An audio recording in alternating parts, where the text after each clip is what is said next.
to protect their lives and property are at the heart of undermining the safety and security of Kenyans.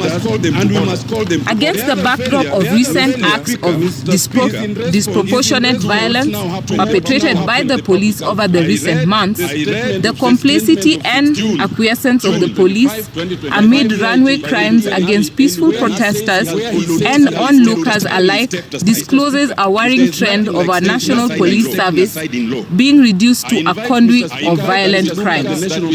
Should this trend be allowed to continue, the relationship between the public and the police faces the risk of damage beyond repair.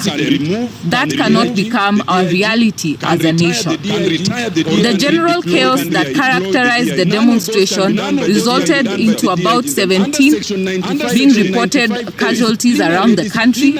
In Nairobi, an armed officer was filmed shooting at an unarmed hawker at point-blank range, leaving him for dead despite his non-involvement in the protest. The victim was rushed to Kenyatta National Hospital and is reportedly in a critical condition. We pray for his full recovery and look forward to positive updates from the hospital. I've had the privilege of meeting his father, Mr. John Karaoke, this afternoon, and he confirmed that he had seen his son on ICU tubes, but he's still concerned with the treatment and information being given at Kenyatta National Hospital. He's concerned about the hostility that he's received, irrespective of wanting to know the status of his son and how the treatment was ongoing. And his plea to the president of this country is not even selfishly for his own son. He cries out, raising concern that this is just his son who was shot, but what about the many other sons who will continue to be shot and maimed? And he seeks for justice, that this individual police officer be arrested and indicted and prosecuted before a court of law, and secondly, that the brutality by the police must come to an end. The murderous conduct of the officer involved was not only unjustified, it was premeditated. Such disregard for human life is the very reason behind the ongoing series of protests. And it is an anthem that the police respond to calls for their reform by perpetrating further atrocities and extrajudicial killings. While we acknowledge the statement from the National Police Service indicating that the officer involved has been identified and arrested, we maintain that such heinous crimes and affront from the Constitution deserves full reprisal in the interest of justice and the rule of law. We shall not dance to the piper of a statement that is not only ambiguous, but also fails to take responsibility for the criminal conduct of the officer in question. From the statement by the National Police Service, there is no evidence that the officer has been indicted for his heinous crime. The officer has not been named, identified, and the service number disclosed to the members of the public, and a promise, an unequivocal promise by the head of the National Police Service that he will be prosecuted and tried before the court of law. He must be treated as the face of impunity and criminality within the police service, and his ultimate punishment must serve as a lasting deterrent for all officers who undermine and violate their constitutional duties. During the protests, the Law Society of Kenya responded to calls from protesters who were arrested across the country, and our lawyers were stationed at various police stations to provide assistance to peaceful protesters who were apprehended by the police.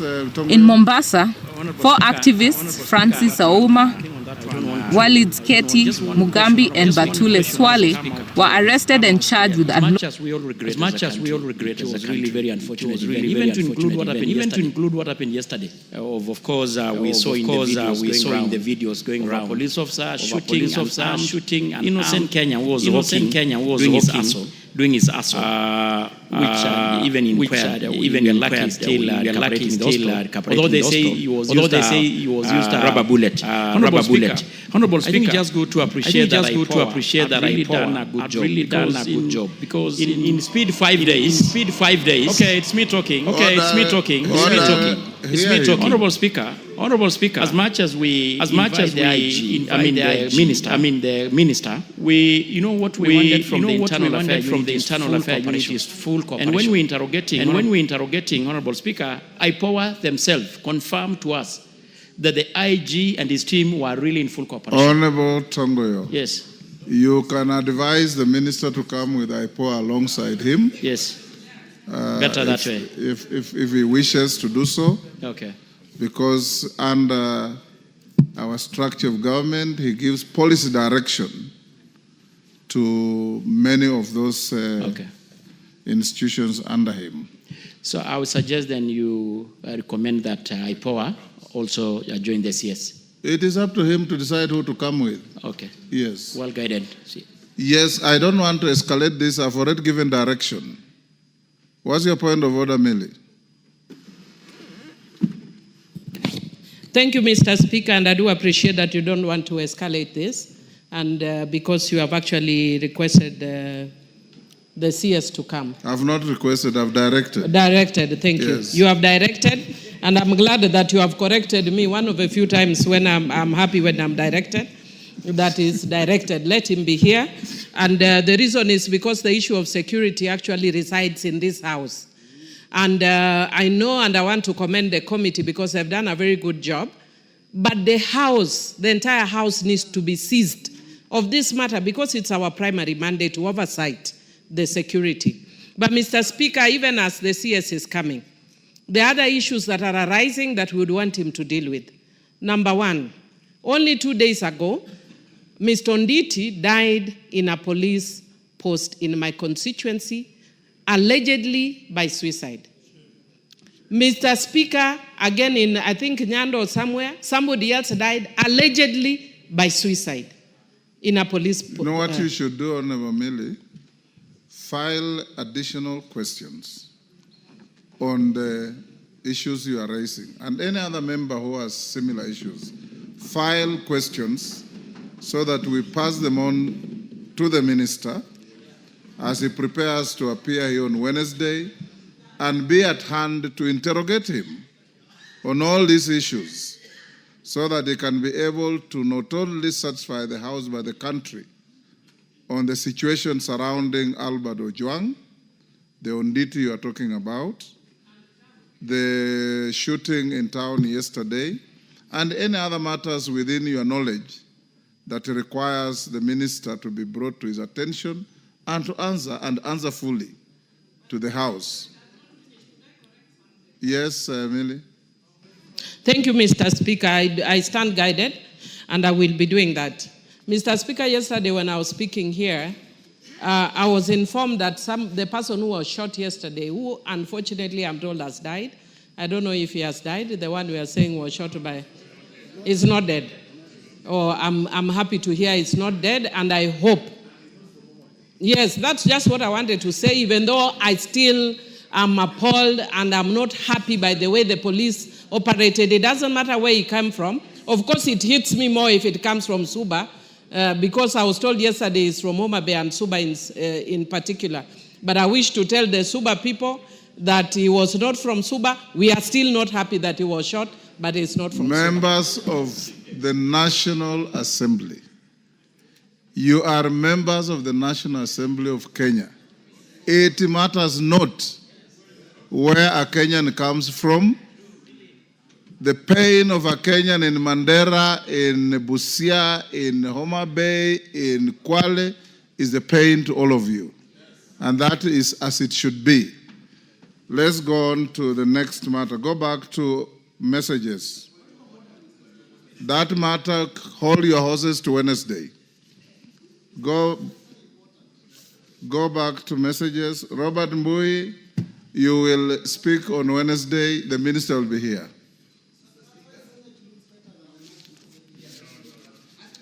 Order number 3. We are not in competition. You are a house, discharge your duties. Order number 3, messages. Honorable Mbui, I know you have said that to me elsewhere, and I agree with you. It is, you and I were shot at when we were together. My car was smashed. Honorable members, be here, Robert, on Wednesday. I'll give you ample time to reflect even on your broken and healed leg. Honorable members, I have a message from the Senate on approval of the fourth basis for allocation of the share of national revenue among county governments. Honorable members, pursuant to the provisions of Standing Order 41.4 of the National Assembly Standing Orders, I wish to report to the House that I have received a message from the Senate regarding the approval of the fourth basis for revenue allocation among county governments in accordance with Article 2173 of the Constitution. Honorable members, the message conveys that on Thursday, 12th June 2025, the Senate considered and approved the fourth basis for allocation among the counties, the share of national revenue that is annually allocated to the county level of government. This consists of the baseline allocation ratio and the formula for distribution for the financial years 2025-26, 2029-30. For clarity, honorable members, the baseline allocation ratio refers to the shareable revenue allocated to the counties in the financial year 2024-2025. The formula contains parameters and the various respective thresholds to be considered in determining the criteria for horizontal distribution of the shareable revenue among 47 county governments. The parameters include the basic equal share, population, poverty, and land area. Honorable members, as you are aware and no doubt appreciate, the basis for revenue sharing among county governments is a very critical element in facilitating the seamless execution of the devolved functions of our county governments. Notably, the formula has implications on the division of revenue bill and the county allocation of revenue bill for the financial year 2025-26. In this regard, it ought to be concluded expeditiously and before the conclusion of these two bills. Honorable members, as contemplated under Article 217 of the Constitution, the National Assembly may consider the Senate's resolution and vote to approve it with or without amendments or reject it in total. It is worth noting that the decision of the National Assembly to amend or to reject the Senate's resolution on the formula requires the support of at least 2/3 of the members of the National Assembly, being not less than 233. So any one of you wants to amend, you must garner 233 members to support your proposal. Any one of you wants it rejected, you must also do so. Honorable members, in order for the House to commence consideration of the resolution of the Senate on the fourth basis for revenue allocation among county governments, are direct as follows. 1, that the message from the Senate together with the accompanying fourth basis for revenue allocation formula is hereby committed to the Budget and Appropriations Committee for expedited consideration. 2, that cognizant of the urgency of the matter, the committee is expected to consider the formula and submit a report to the House on Tuesday, 24th June 2025. 3, that the House Business Committee shall place the Senate resolution on the formula in the order paper of Tuesday, 24th June 2025 for consideration by the House. And 4, that the clerk is hereby directed to circulate the message containing the formula to all members and publish it on the parliamentary website. The House is accordingly guided.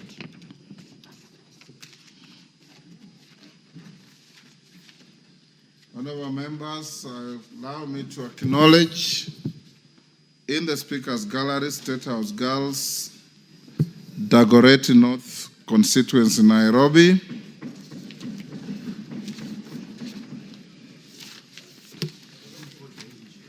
And which was the next one? Alvioda.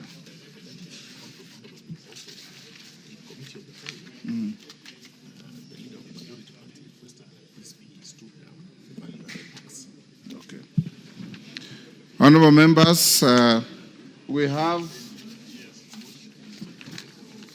also in the public gallery Tasia Bright Star School from Embakasi East, Nairobi. On my behalf and on behalf of the House, I welcome the students, their teachers, and those accompanying them to the House of Parliament. Honorable members, you must have now received the supplementary order paper. It is in circulation already. If you check your system, you'll find it. We have done a response to question 1. I'll stay the remaining 4 questions until we finish the business that I will rearrange. For now, we go back to notices of motion, and I call the chair budget. Had you laid your paper? Okay, go to papers, order number 5. Lay your paper. Order number 5, papers. Thank you, Honorable Speaker. Honorable Speaker, I beg to lay the following paper on the table of the House today, Wednesday, 18th June 2025. Report of the Mediation Committee on the Division of Revenue Bill, National Assembly Bill number 10 of 2025. Call out order number 6. Order number 6, notices of motion. Chair budget.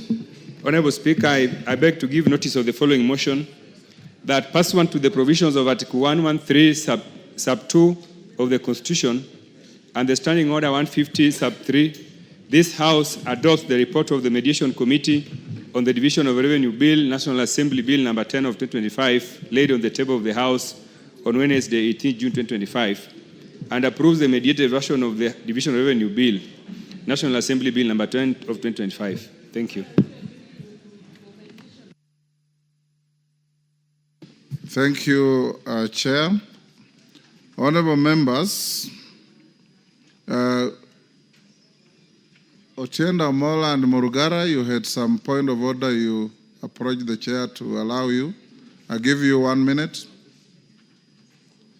And Murugara, 1 minute. Thank you. Thank you, Mr. Speaker. Mr. Speaker, we are aware that the chair of the Justice and Legal Affairs Committee presented a report on the public participation on the NG-CDF Constitutional Amendment Bill. We are also aware, Mr. Speaker, that having read the bill for the first reading, we had to wait for the mandatory period as prescribed to elapse. Mr. Speaker, by my count, that period elapsed about 3 days ago. And by law, we should be on the clear to move to the second and third reading so that we can handle fully the question and issue of the constitutional amendment to the Constitution entrenching the NG-CDF.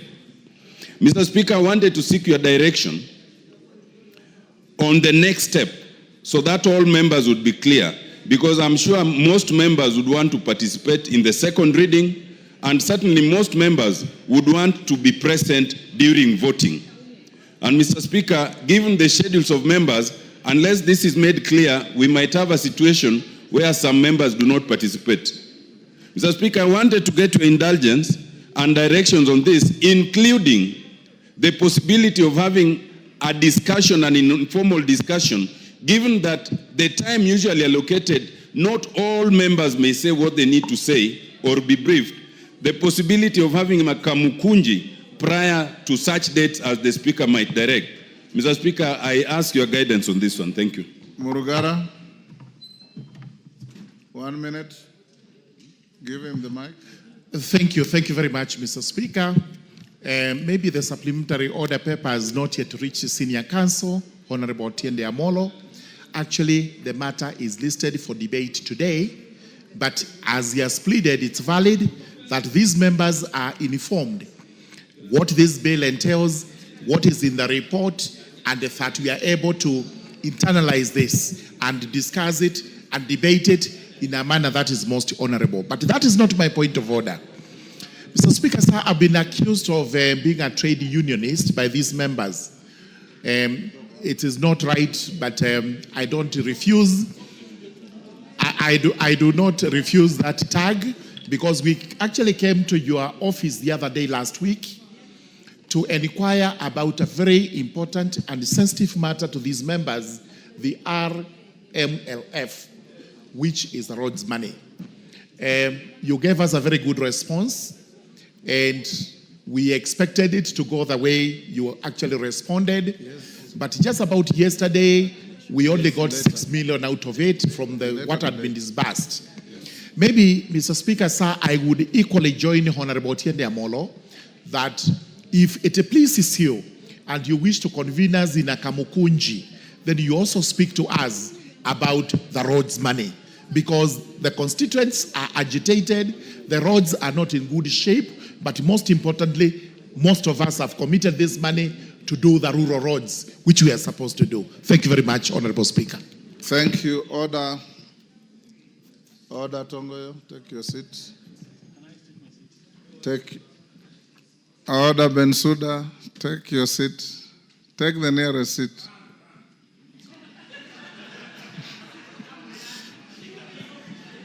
Order, honorable members.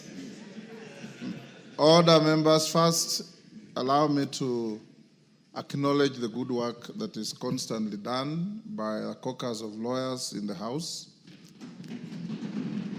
who from time to time are called upon to discharge pro bono services to the House in matters legal, court processes, and so on and so forth. This morning I had a meeting with the caucus members, not all of them, some didn't show up, perhaps because of inadequate communication. And they raised the issues that the two members have raised. I will direct as follows.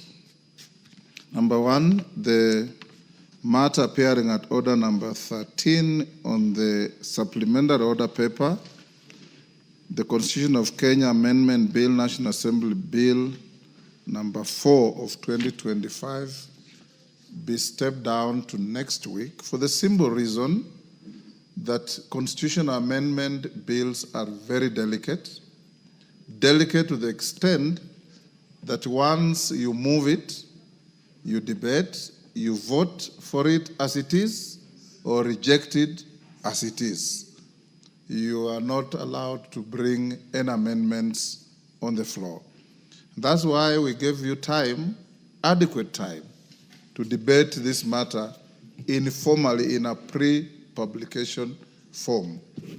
And the Hansard shows that at least about 80% of members of this House spoke to it.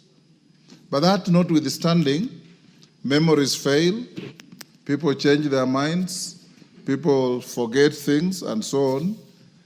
I have acceded to the request that on Tuesday at 9 a.m. in the morning, we congregate here in a special Kamkunji to again appraise ourselves on the content of this important bill that seeks to entrench GAF funds, NGCDF, and Senate Oversight Fund into the Constitution so that when we start the debate in second and subsequent third reading, we know that we have no opportunity or capacity to amend. On the issue of RMLF, I'm sure your officers must have advised you that some sums of money have been disbursed, and there is a process of re-engineering the disbursement of additional funds. I will then appraise you as well, and I've instructed the chairman of Roads, GK, member Fondia, to get in touch with the office of the clerk and the majority leader to appraise themselves on the developments on RMLF. But more importantly, again, I want you to acknowledge the caucus because the court did direct that Section 6 of the Roads Act is unconstitutional to the extent that counties are excluded. For us to correct the situation, the caucus, under my direction and guidance, are working overnight to come up with a draft bill to cure that anomaly that the court has pointed out, which will then be processed in the shortest time possible, including public participation and so on, so that within a month or two, we should have an amended bill that meets the constitutional expectations that have been directed. So once again, the caucus, on behalf of the House, we salute you for your not only offer of your time and brain, but the sacrifice you are making to make this House function better. Thank you. As you know, the caucus is co-chaired by the Honorable Otienda Amolo and Chepkonga. Chepkonga is out of the country, but we salute them for their leadership. Honorable members will then reorganize the business of the day. The remainder of the questions to be responded to will come after the committee of the whole. So we'll skip order number 8, order number 9, and order number 10, and go to the committee of the whole. And in the committee of the whole, the majority leader has requested that we step down the order on value-added tax amendment bill, which will come next week, so that we deal with the finance bill and the National Council of Population and Development bill. Equally important, honorable members, as you know the requirement under the law and the Constitution, I have approved requests for amendments from the chairman of the committee, from the majority leader, and from the honorable member for Navaholo, Emmanuel Wangwe, which will be prosecuted in the committee. Honorable members, I'll now direct the clerk to call out order number. Yes.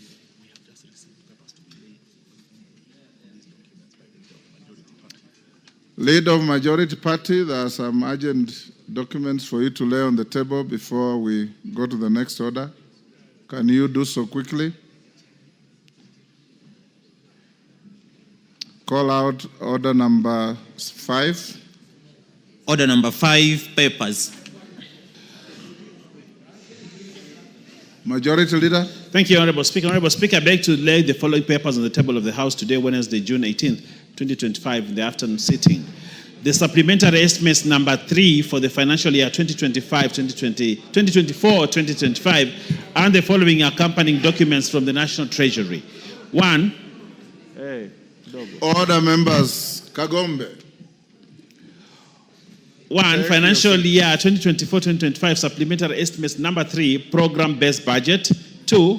Financial year 2024-2025 supplementary estimates number 3, recurrent estimates. 3. Financial year 2024-2025 supplementary estimates number 3, development estimates. And lastly, Honorable Speaker, at 5, memorandum on financial year 2024-2025 supplementary estimates number 3. Honorable Speaker, I beg to lay. Thank you, Honorable Wenbaya. Honorable members, allow me to acknowledge in the public gallery Kambara Secondary School from Mavioya, Muranga. On my behalf and on behalf of the House, we welcome the students and their teachers and those accompanying them to the House of Parliament. Call out order number 11. Order number 11, Committee of the Whole House.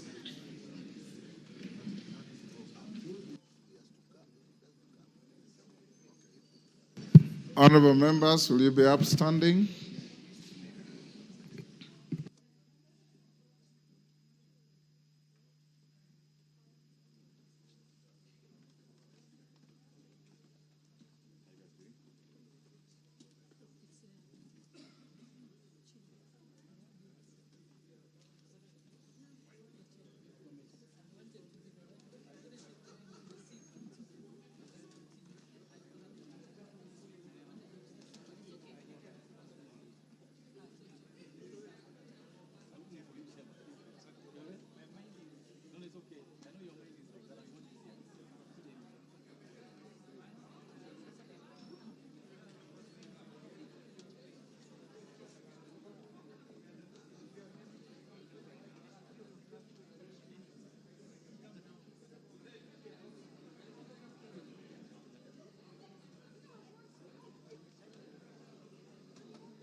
Order, honorable members, order. Will we take our seats? Order. All members, will we take our seats? The committee, the House is now the committee of the whole House for the Finance Bill, National Assembly Bill number 19 of 2025. Order. Order.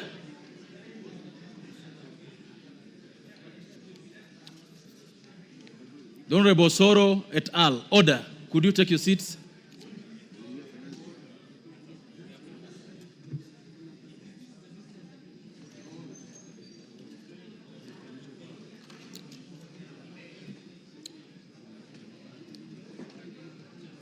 Honorable Chair, Finance Committee, are you ready?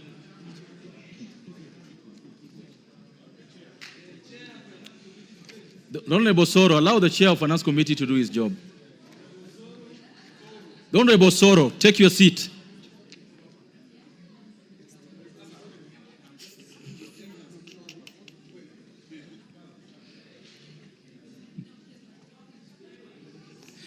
The Honorable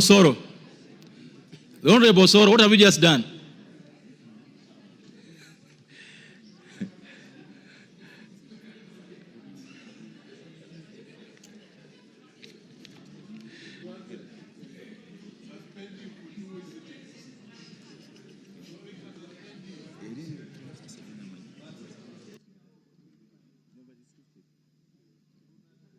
So members, let's proceed. The Honorable Chair of Finance, I hope you are ready.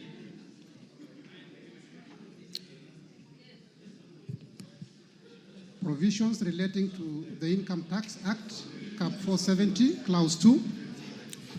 The Honorable members, I propose a question that Clause 2 be part of the bill. Chair, you've got an amendment. Thank you, Honorable Chair.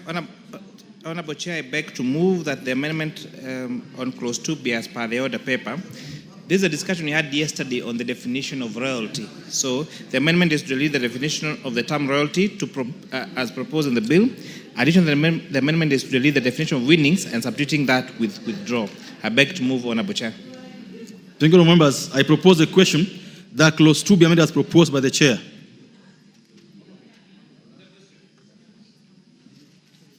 I now propose a question that Clause 2 be amended as proposed by the Chair. Will ask men of the opinion say aye? Will ask men of the opinion say nay? The ayes have it. I now put the question on all members that Clause 2 as amended be part of the bill. Will ask men of the opinion say aye? Will ask men of the opinion say nay? The ayes have it.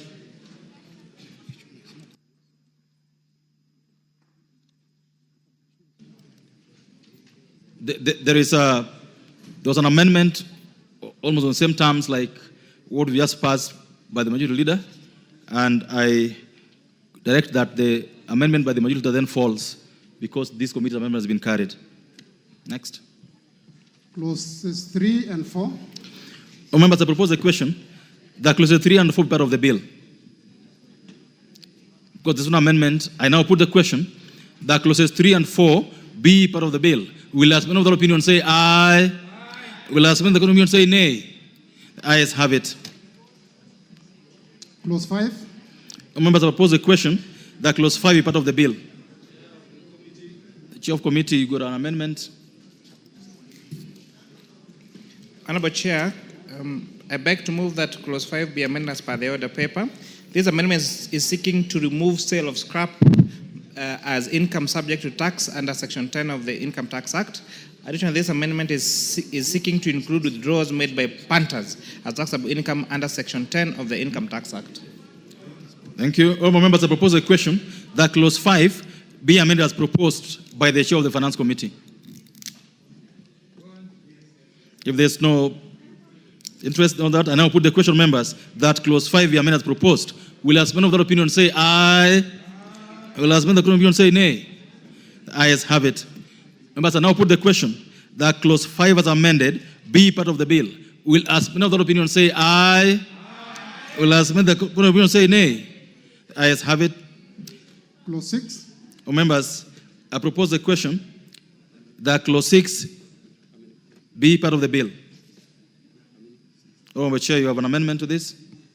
So, Honorable Chair, I beg to move that clause 6 is amended as per the order paper. This amendment is seeking to require the Cabinet Secretary to make regulations regarding significant economic presence within 6 months. Honorable Chair, as you may recall, last December we did pass the amendment on significant economic presence tax. However, despite us passing this bill in this House, almost 6 months later, there has not been regulations that have been passed on the same. So this amendment is therefore requiring the Commissioner and by extension the Cabinet Secretary to gazette, to publish regulations to effect the significant economic presence tax as per contained in the tax laws. The significant presence. Members, I propose a question that clause 6 be amended as proposed. I now put the question, therefore, that clause 6 be amended as proposed. Will as many of the opinion say aye? Will as many of the contrary opinion say nay? The ayes have it. Members, I now put the question that clause 6 as amended be part of the bill. Will as many of the opinion say aye? Will as many of the contrary opinion say nay? The ayes have it. Clause 7. Members, clause 7 has no amendment. I propose the question that clause 7 be part of the bill. I now put the question, therefore, that clause 7 be part of the bill. Will as many of the opinion say aye? Will as many of the contrary opinion say nay? The ayes have it. Clause 8. Members, I propose the question that clause 8 be part of the bill.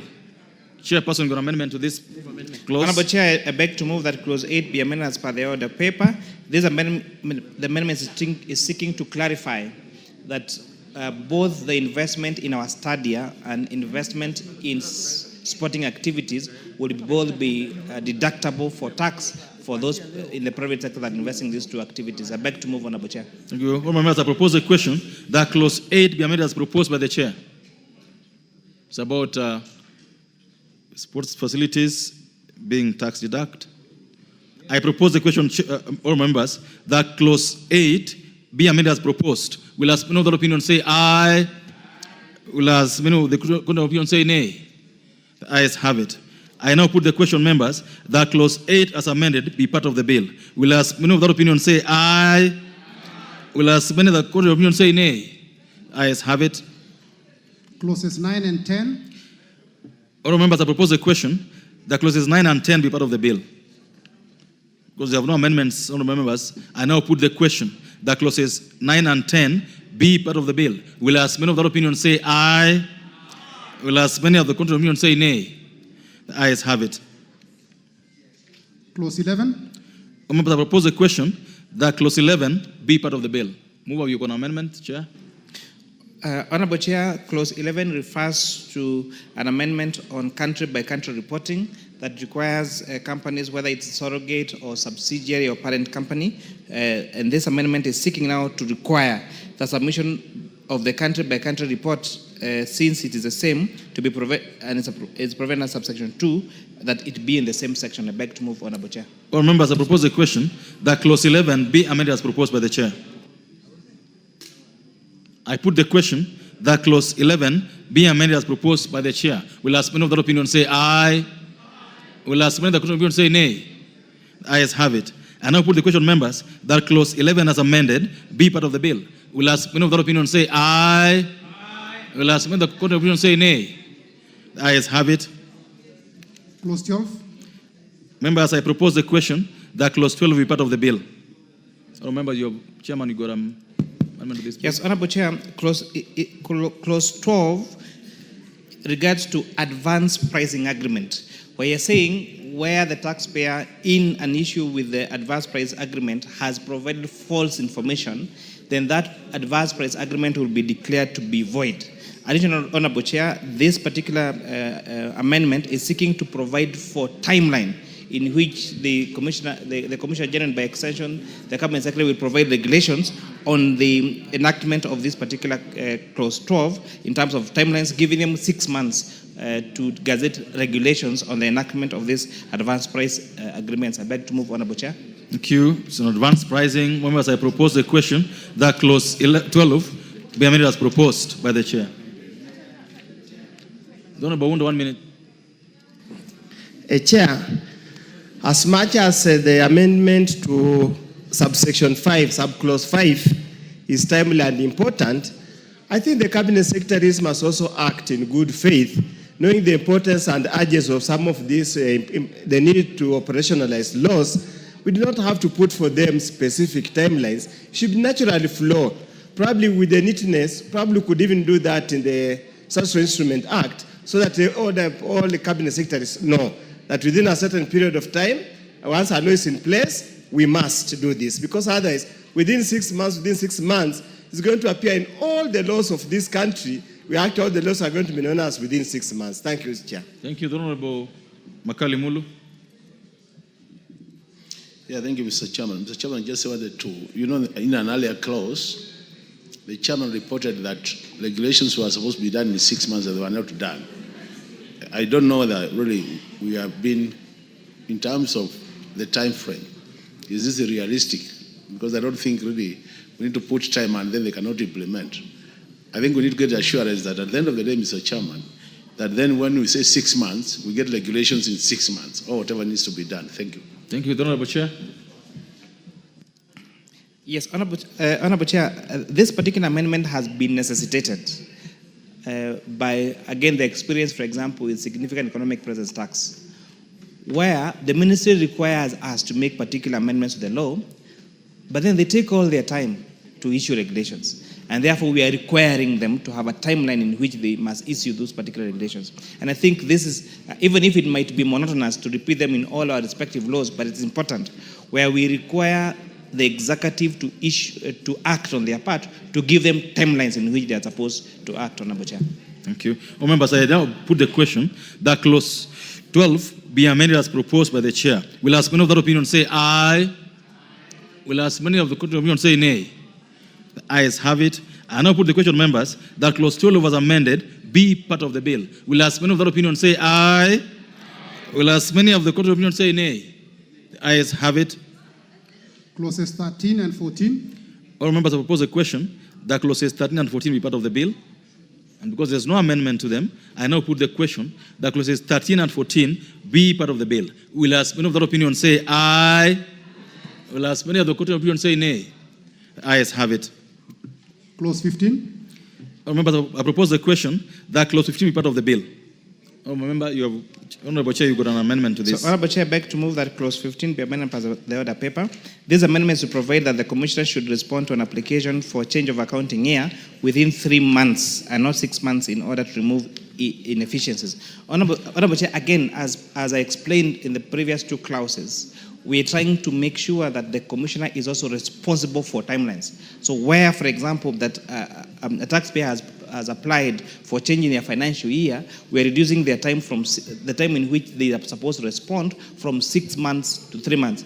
And Honorable Chair, what you're going to see consistent in the entire amendments that you're doing, where the Commissioner does not respond, then we are saying that that particular application by the taxpayer shall be deemed to have been accepted, so that we also give leeway to the taxpayer and not just power to the Commissioner, so that we also make sure that our tax system is not just fair, but it's also transparent and equitable, Honorable Chair. Thank you. Members, I now propose the question that clause 15 be amended as proposed by the chair. I now put the question that clause 15 be amended as proposed by the chair. Will as many of that opinion say aye? Will as many of the opinion say nay? The ayes have it. Members, I now put the question that clause 15 as amended be part of the bill. Will as many of that opinion say aye? Will as many of the opinion say nay? The ayes have it. Clause 16. Members, I propose the question that clause 16 be part of the bill. With amendments by the chairperson of the committee and the leader of majority. Chairperson. Honorable Chair, I beg to move that clause 16 be amended as per the order paper. This, Honorable Chair, is amending section 35(1)A, which currently exempts only specific commissions paid by resident air operators to non-resident agents for ticket sales. This broad scope leads to taxation of essential foreign expertise, even when such services are complete and available locally. Additionally, this particular amendment is provided for taxation of withdrawals rather than winning in the case of betting. I beg to move, Honorable Chair. Thank you. Members, I propose the question that clause 16 be amended as proposed by the chair. I then put the question that clause 16 be amended as proposed by the chair? Will as many of that opinion say aye? Will as many of the opinion say nay? The ayes have it. I now put the question, members, that clause 16 as amended be part of the bill. Will as many of that opinion say aye? Will as many of the opinion say nay? The ayes have it. Clause 17. Honourable members, I propose a question that clause 17 be part of the bill. Chair, you got an amendment to this? But before you go to that, the Leader of Majority's amendment to clause 16 then falls because we carried the committee's amendment. So clause 17, Chair. Thank you, Honourable Chair. Honourable Chair, I beg to move that clause 17 be amended as per the order paper.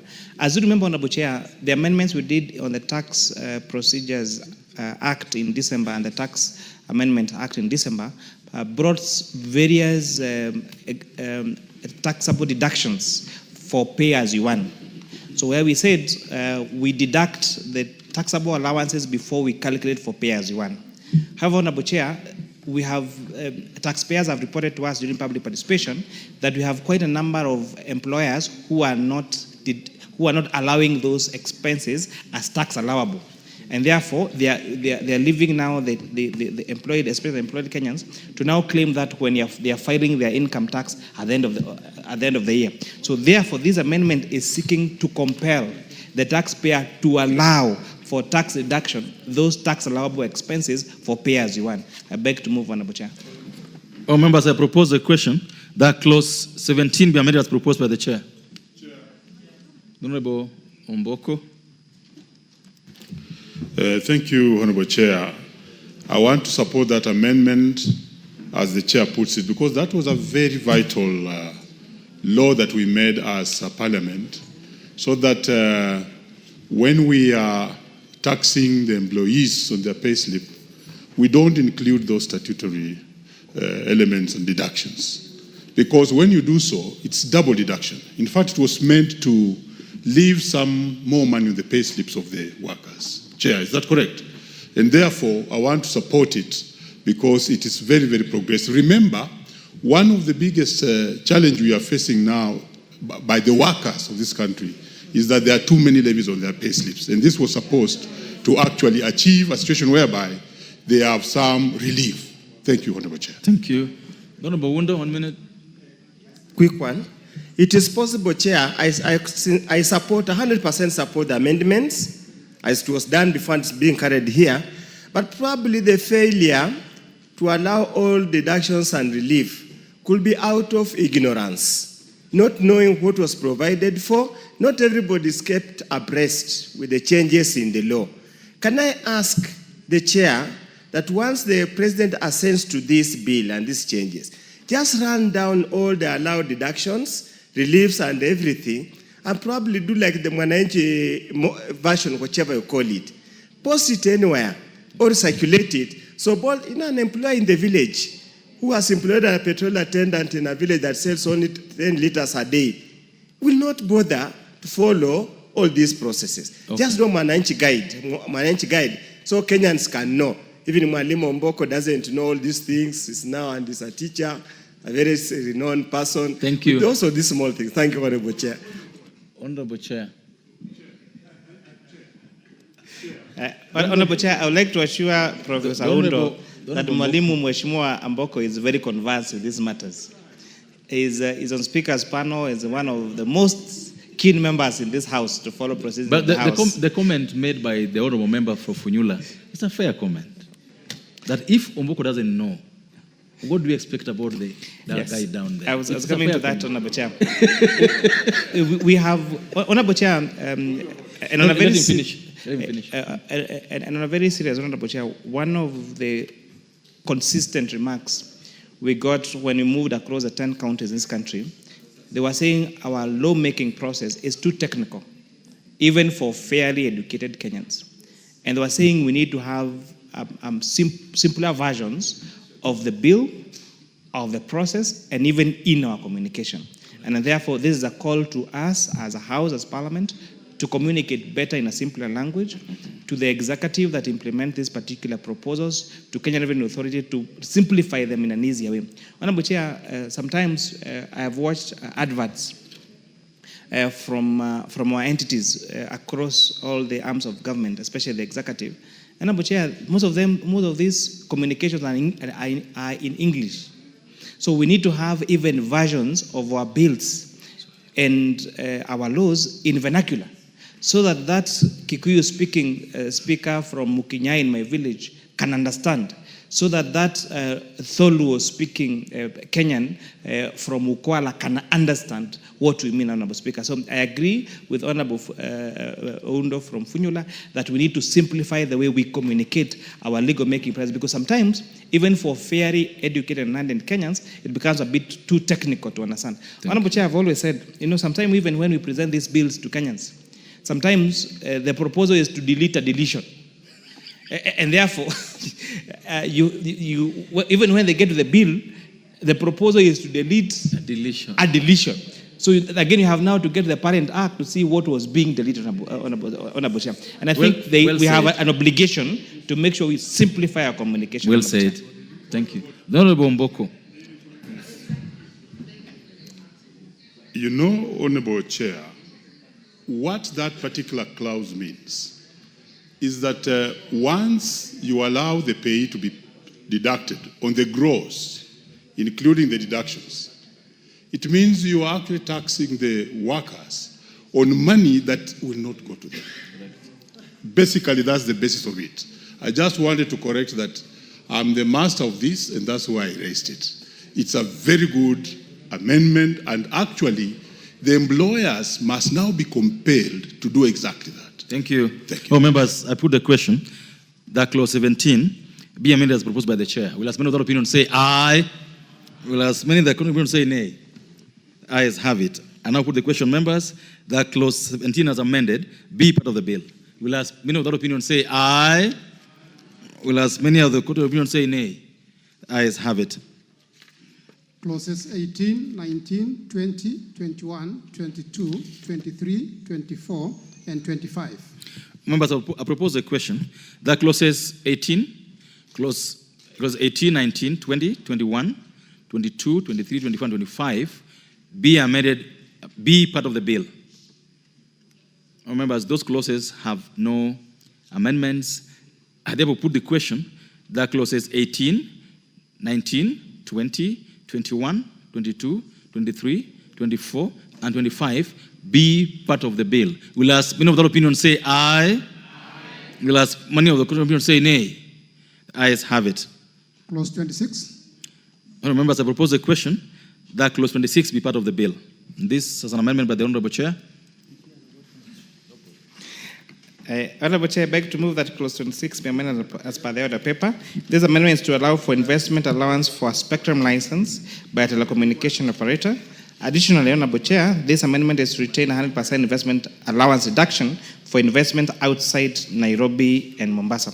Honorable Chair, as I said yesterday, this investment allowance for spectrum license is going to ensure that we have more coverage of network across the country.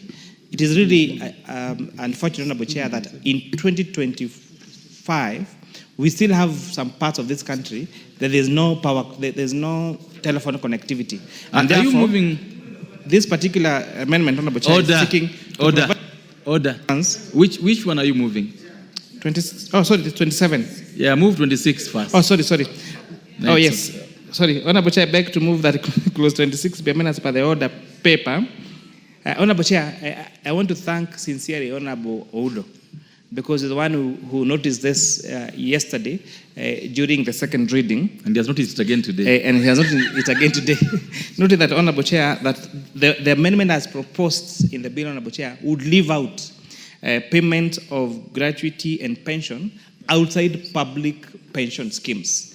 Honorable Chair, during a time when there are a lot of investments, there are a lot of savings, Honorable Chair, by Kenyans in other non-public pension schemes, it is very important that we don't exclude this particular pension and medical schemes that Kenyans pay outside the public schemes. And therefore, I beg to move that we now delete the word public from the bill, so that the law will read other allowances paid under a pension scheme.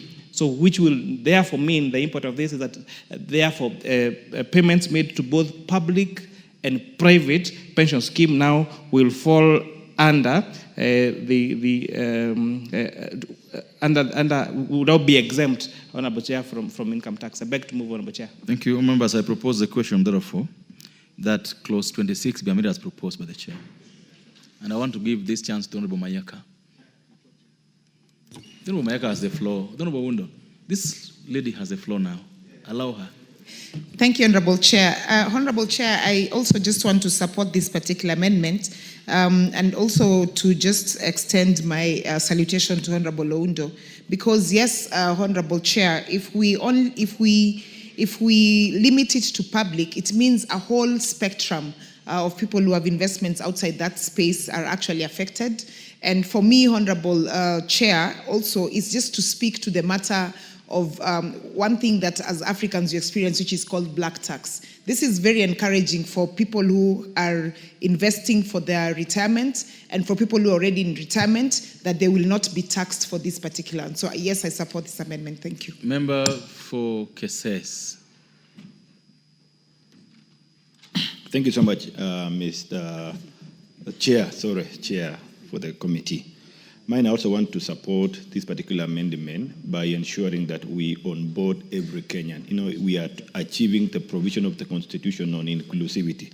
And more so to say, the aspect that we want to encourage Kenyans to save for investment purposes. There's something that we need to align.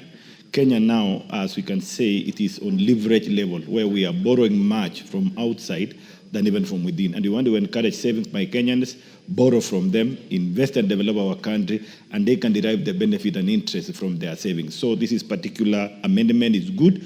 We want to encourage both private and public so that together, cumulatively, we can build our country together. Thank you. Thank you. Member for Kitui Central. Oh, no, this is your amendment, not something. Yeah, thank you so much, Honorable Chairperson. Honorable Chairperson, I also want to support this. In this country, we appreciate that we have a lot of private pension schemes, Honorable Chair. So if we have not, before this amendment, Honorable Chair would have discriminated Kenyans. And I think it's important. Now, the way it is now, it deserves every Kenyan. I support. Thank you. The Honorable Wundo. Chair, I just want to sincerely thank the chair of the committee. I raised the matter here. He didn't get the import of what I was saying. As we walked out of the chamber, men, most of them deal with very more important things out of the formal arrangement. So I encourage there must be quite a lot of informal discussions. That's where we tied it up. And even I have evidence here, handwriting. So thank you, Chair. You are now listening, Chair. Thank you. All members, I propose a question that clause 26 be amended as... Honorable members, I propose a question that clause 26 be amended as proposed by the chair. Will I spend another opinion say aye? Will I spend the opinion say nay? Ayes have it. Members, I now put the question that clause 26 as amended be part of the bill. Will I spend another opinion say aye? Will I spend another opinion say nay? Ayes have it. Clause 27. Honorable members, I propose a question that clause 27 be part of the bill. Honorable Chair. Now you can talk about those things of cables you're talking about. Thank you, Honorable Chair. Honorable Chair, I beg to move that clause 27 be amended as per the order paper. This has two imports, Honorable Chair. One of them is to introduce an investment allowance for a spectrum license for telecommunication operators, Honorable Speaker. And I did say that despite Kenya having been one of the countries that has the greatest penetration of mobile network, we still have some villages across the country that still don't have telephone connectivity. And we are hoping, Honorable Chair, that once we provide this investment allowance, because spectrum license is a very expensive affair, Honorable Speaker, and therefore exempting this would incentivize our telecommunication operators to apply for this spectrum license and to invest in connecting the whole country, Honorable Speaker, into mobile connectivity. Honorable Speaker, additionally, this amendment is seeking also to retain the 100% investment deduction allowance that we had granted in December during the tax laws amendment bill to investments outside Nairobi and Mombasa. Honorable Speaker, we need to encourage especially companies to move out of Nairobi and Mombasa. It has two solutions, one creating employment in rural areas, Honorable Speaker, and also reducing the rural-urban migration and now the congestion that we see in our cities, Honorable Speaker. Honorable Chair, I beg to move. Thank you. Members, I propose a question that clause 27 be amended as proposed by the chair. The honorable member for Kibwezi East. Thank you, Chair. I stand to support the amendment to clause 27, and especially on the investment allowance, the spectrum increase, as it is going to cover more, areas, and especially the rural areas, Mr. Speaker, Mr. Chair.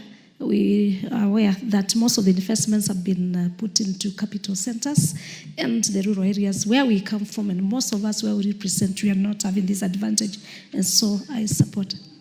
Thank you. Honorable members, I put the question that clause 27 be amended as proposed by the chair. Will as many of the opinion say aye? Will as many of the court of opinion say nay?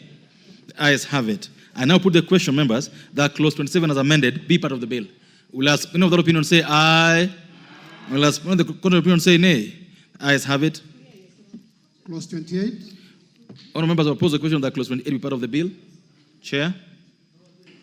Honorable Chair, clause 28 has three very consequential amendments. One, Honorable Chair, clause 28 was seeking to delete the tax incentives that we had granted to, that was giving preferential tax rate for companies that were constructing 100 residential units. Honorable Chair, we found this to be inconsistent with the government's agenda to provide affordable housing. And we're saying, despite now the government providing this particular affordable housing to Kenyans, it's also important to incentivize private sector to do the same. And therefore, we are proposing a deletion of that particular proposal so that we can continue to advance this preferential tax treatment for institutions that are building affordable housing for at least 100 units. This also is seeking now to again reinstate the tax incentives we had provided for local assembling of motor vehicles. Honorable Chair, I look forward to a time when you and I can drive locally made vehicles in this particular country. And it has been made possible before, but again, retrieving the incentives that were done to this sector would again disadvantage that particular space, Honorable Speaker. Thirdly, Honorable Speaker, the further is intending to reduce the tax to 5% of withdrawals made by punters, Honorable Speaker. But most importantly, on digital asset tax. Honorable Chair, when you make an investment or a transfer on digital assets, if you're using, say, a Bitcoin to pay for a particular service, the current law was providing that you would pay tax on the transaction amount. It is the equivalent of being taxed for depositing money in your bank. But now we are changing this from not based on the transaction amount, but by the fees the service provider are going to charge you when, Honorable Chair, you trade using digital assets. And again, this is very important because, as I read yesterday, next week we'll be tabling a report and moving amendments to the digital assets regulatory bill, Honorable Speaker. Honorable Chair, I beg to move. Thank you. All members, I propose the question that clause 28 be amended as proposed by the chair. Member for Kitui Central. Yeah, thank you so much, Mr. Chairman. Honorable Chairperson, I do support these incentives, but I want to make the following observations. If you look at our motor assembly companies in this country, and you look at the construction sector, there's a lot of monopolistic tendencies. And that means we might be benefiting very few companies at the expense of Kenyans not benefit from that tax. So I would wish that even as we move forward, it would be important that we open these sectors for competition. We need more firms to come on board so that when we provide these tax incentives, then we benefit many more Kenyans. I submit, Honorable Chairman. Thank you. All members, I put the question that clause 28 be amended as proposed by the chair. Will as many of the opinion say aye? Will as many of the contrary opinion say nay? The ayes have it. And I put the question, members, that clause 28 as amended be part of the bill. Will as many of the opinion say aye? Will as many of the contrary opinion say nay? The ayes have it. All members, that clause had an amendment by the majority leader, but because we've carried the amendment by the Finance Committee, that amendment by the majority leader falls. Clause 29. All members, I propose the question that clause 29 be part of the bill. Chair. Honorable Chair, I beg to move that clause 29 be amended as per the order paper. Honorable Chair, this is just a cleanup In fact, the impact of this amendment is just to have a comma immediately after the word individual, so that the law now will read in paragraph 6 to H5, but then the words an individual, then comma, immediately after the word where. So it's mainly a clean up, Honorable Chair. Thank you, members. I propose a question that clause 29 be amended as proposed by the chair. Member for Kibwezi East. Thank you, Chair. I rise also to support the cleanup. Chair, in law, interpretation, a comma means a lot. Correct. It means a lot, so it can change the whole meaning, and so I support the cleanup. Thank you. Members, I put the question that clause 29 be amended as proposed by the chair. Will ask many of that opinion say aye. Will ask many of the opinion say nay. Ayes have it. Members, I now put the question that clause 29 be amended. Clause 29 as amended be part of the bill. Will ask many of that opinion say aye. Will ask many of the court of opinion say nay. Ayes have it. New clause 5A. Members, we got two new clauses. So the new clause 5A, member, you moving new clause 5A for the second reading. Honorable Chair, I beg to move that new clause 5A be now read a second time.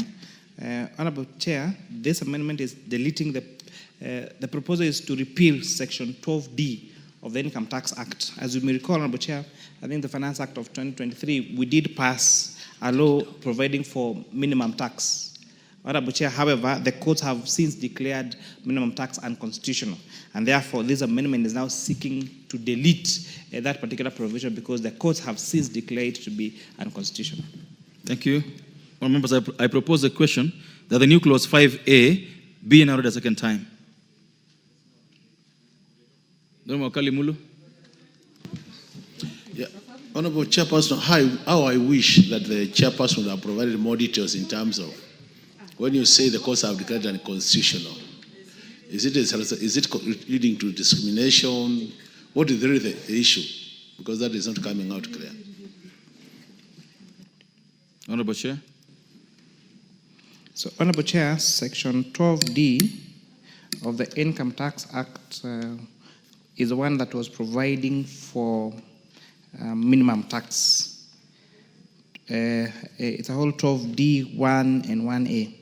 However, Honorable Speaker, this particular proposal was challenged in our courts and was said you cannot tax a loss. That for you to pay tax in Kenya, you need to have derived an income from that particular activity. And therefore, Honorable Speaker, requiring that businesses pay minimum tax would mean then they would be required to pay tax whether or not they paid, whether or not they derived income in Kenya. And therefore, it's for that merit that the courts declared that unconstitutional. And it's also important to note that that particular ruling was not challenged. And therefore, continuing to have this Section 12D in our books, is senseless.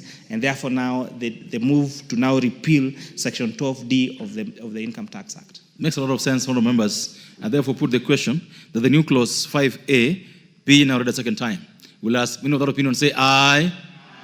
We'll ask many other opinion say nay. The ayes have it. Honourable members, I now propose the question that the new clause 5A be part of the bill. I put the question, members, that the new clause 5A be part of the bill. We'll ask many of that opinion say aye. We'll ask many other opinion say nay. The ayes have it. We go to the next order. All members, I wish to recognize in the presence of the speakers in the speakers gallery the presence of students from St. Joseph Girls Kipsaina, KO South Constituency, Elgeyo Marakwet County. They are welcome to Parliament to follow our proceedings this afternoon and to the Houses of Parliament. Thank you. Next order. New clause 6A. All members, I propose the question. No, I wish to call the mover to move the new clause 6A for second reading. So, Honorable Chair, I beg to move that new clause 6A be now read a second time. As you may recall, Honorable Chair, we did move an amendment on tax paid on digital assets, moving it from the transaction amount to fees. And therefore, this is a subsectional amendment that now is seeking now to introduce a new clause so that that digital asset tax is now based on the fees charged on virtual asset providers and not on the transaction amount. I beg to move, Honorable Chair. Members, I propose a question. The new clause 6A being read a second time. I think it's self-explanatory. And now put the question that the new clause 6A be now read a second time. Will ask many of the opinion say aye. Will ask many of the court of opinion say nay. Ayes have it. I now propose the question, members, that the new clause 6A be part of the bill. I put the question that the new clause 6A be part of the bill. Will ask many of the opinion say aye. Will ask many of the court of opinion say nay. Ayes have it.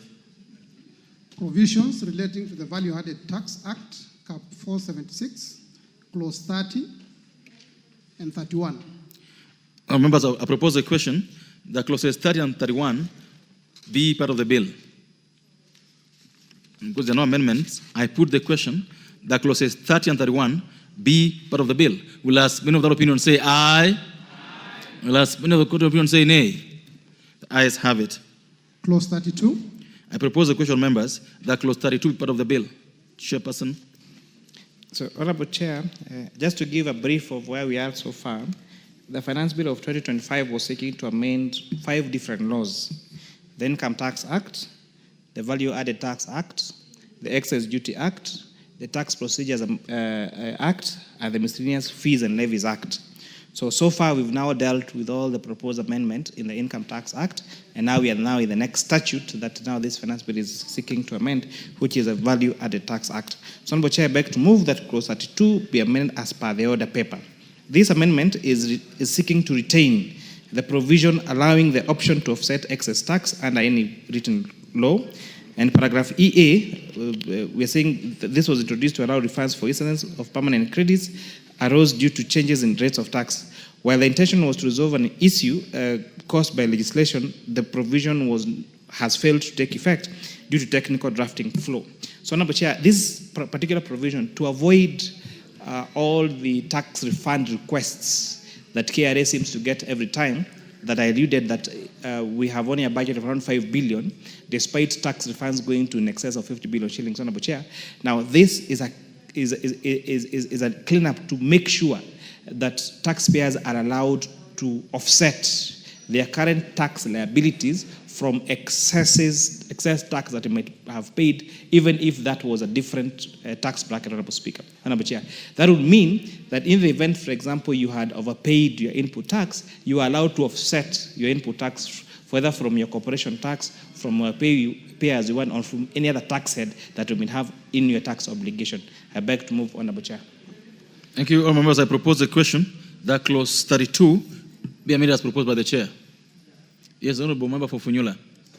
I sincerely thank and I want to strongly support this amendment as moved by the chair of the committee. All taxes are paid to KRA. It is received, whether it's different accounts or what, it all belongs to KRA. So it should be simple entry, exit, then the bottom line. So this issue of compartmentalizations, I don't know, this is VAT, this is pay, this is excess duty, this is a very progressive way of getting things done. I support and I wish you good life and long life. Members, I put the question that clause 32 as amended as proposed. Will as many other opinions say aye? Will as many other opinions say nay? The ayes have it. But I now put the question that clause 32 as amended be part of the bill. Will as many other opinions say aye? Will as many other opinions say nay? The ayes have it. Clauses 33, 34, and 35. Honourable members, I propose a question that clauses 33, 34, and 35 be part of the bill. And there be no amendment to those clauses. I put the question that clauses 33, 34, and 35 be part of the bill. Will as many of the opinions say aye? Will as many of the opinions say nay? The ayes have it. Clause 36. Members, I propose a question that clause 36 is part of the bill. And that clause 36 has 3 proposed amendments. One by the Finance Committee, another by a little majority, and one of the Honorable Wangwe. So if we carry the chairperson's amendments, then the other ones will fall accordingly. The amendments have to be moved first before you talk to it. You have to move the amendment, Chair. Honorable Chair, I beg to move that clause 36 be amended as per the order paper.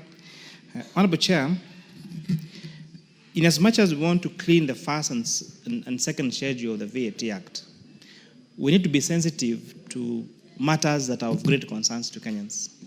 And although this zero rate and exempt status has been largely abused by some of these enterprises, Honorable Speaker, Honorable Chair, there's some commodities that are so essential that we cannot, that we should not move them from zero rate, Honorable Chair, to exempt or standard rate as proposed in this particular bill, Honorable Speaker. And we singled out a few of them.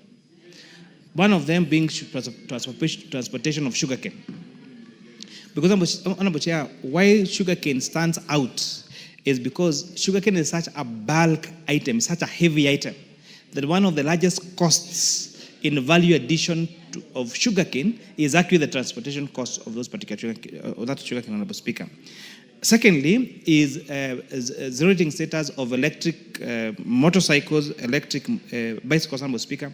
As you've noticed, nowadays, if you move around Nairobi, most of the boda guys and most of the taxi hailing services that do deliveries are both electric motorcycles and electric bicycles.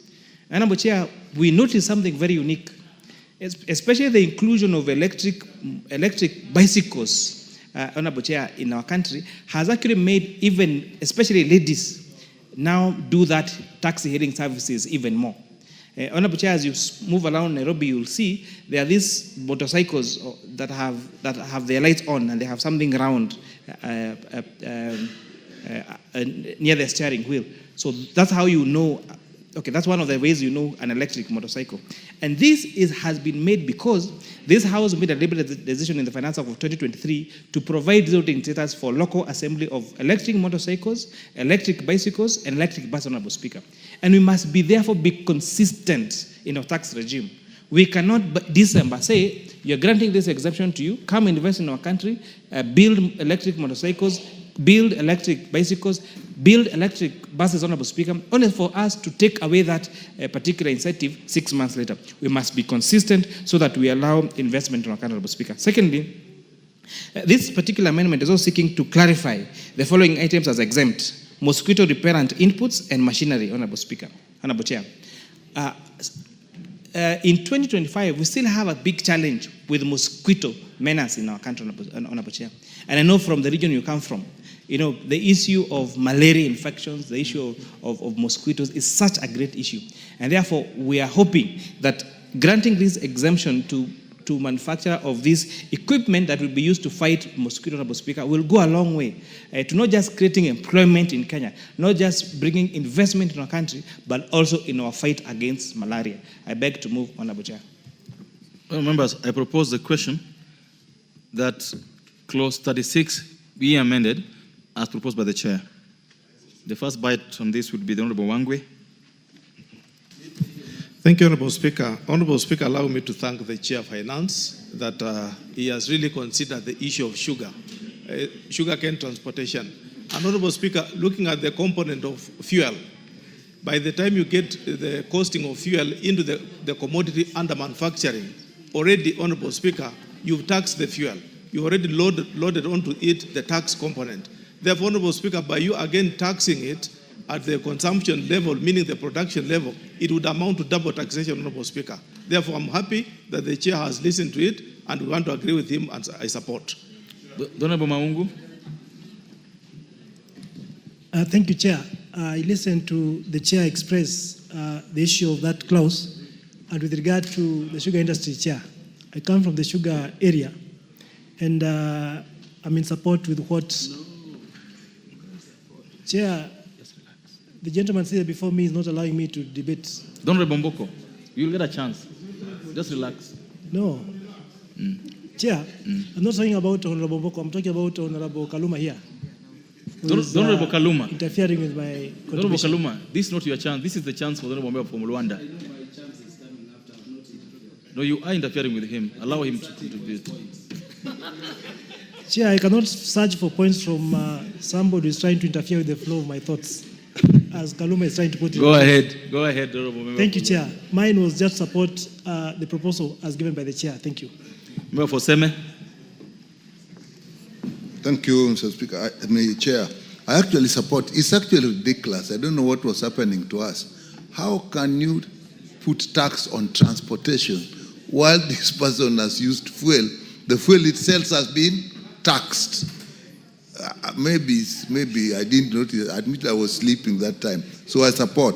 And the issue of mosquitoes, anything that will actually help reduce the cost of healthcare is actually something which should be exempt. So I support these amendments. Member for Muhaya. Yes, okay. I have the mic here. Yes. Somewhat. Chair, did you give me a chance? Yes, you're the member for Muhaya, not so. Oh, thank you. You know, I'm easily identified as Mwalimu Mboko Milemba. I want to support that amendment. Number one, it really deals with the disease malaria and makes it very easy for investment in that section. Number two, sugarcane, which the transport cost is higher than any other cost. But more fundamentally, Chair, is the issue of the electric motorcycles and bikes, because that's the way we want to go. And it will reduce our usage of our foreign exchange to importation of oil. Thank you, Honorable Speaker. Member for Home Bay Town. Yes, I thank you, Chair. Chair, this idea of zero rating, we may be postponing it, but we need to think about it very deeply. Because we are zero rating very many products, but we have no evidence that by zero rating, the benefit goes to the local person or the consumer. Look, for instance, this thing we are calling transportation cost for sugarcane. Number one, how do you prove that these products are being used on tractors? Any vehicle can be fueled. But number two, how does the benefit go to the local person? We've had cases, Chair, where a person, something like bread is being zero rated. I know we fear touching those things, and it is only for that reason that I'll support this. But the bakers, just instead of employing more bakers, the factory are employing more people to claim tax refunds. And we are in a situation where tax expenditure, we were being told by the Chair, is standing at 550 billion in a year. So we collect 2.4 trillion, but 550 is going into expenditure. Partly into refunds. Partly towards refunds, not because people have paid excess, but because people have a leeway in law to claim. Thank you. Yet they are not giving any benefit. So we may allow this for now, but we will need to review this once we explain to the public the nonsense that we are engaging the country in, because we don't have this money to give KRA to pay. Thank you. I thank the member for Kitui Rural.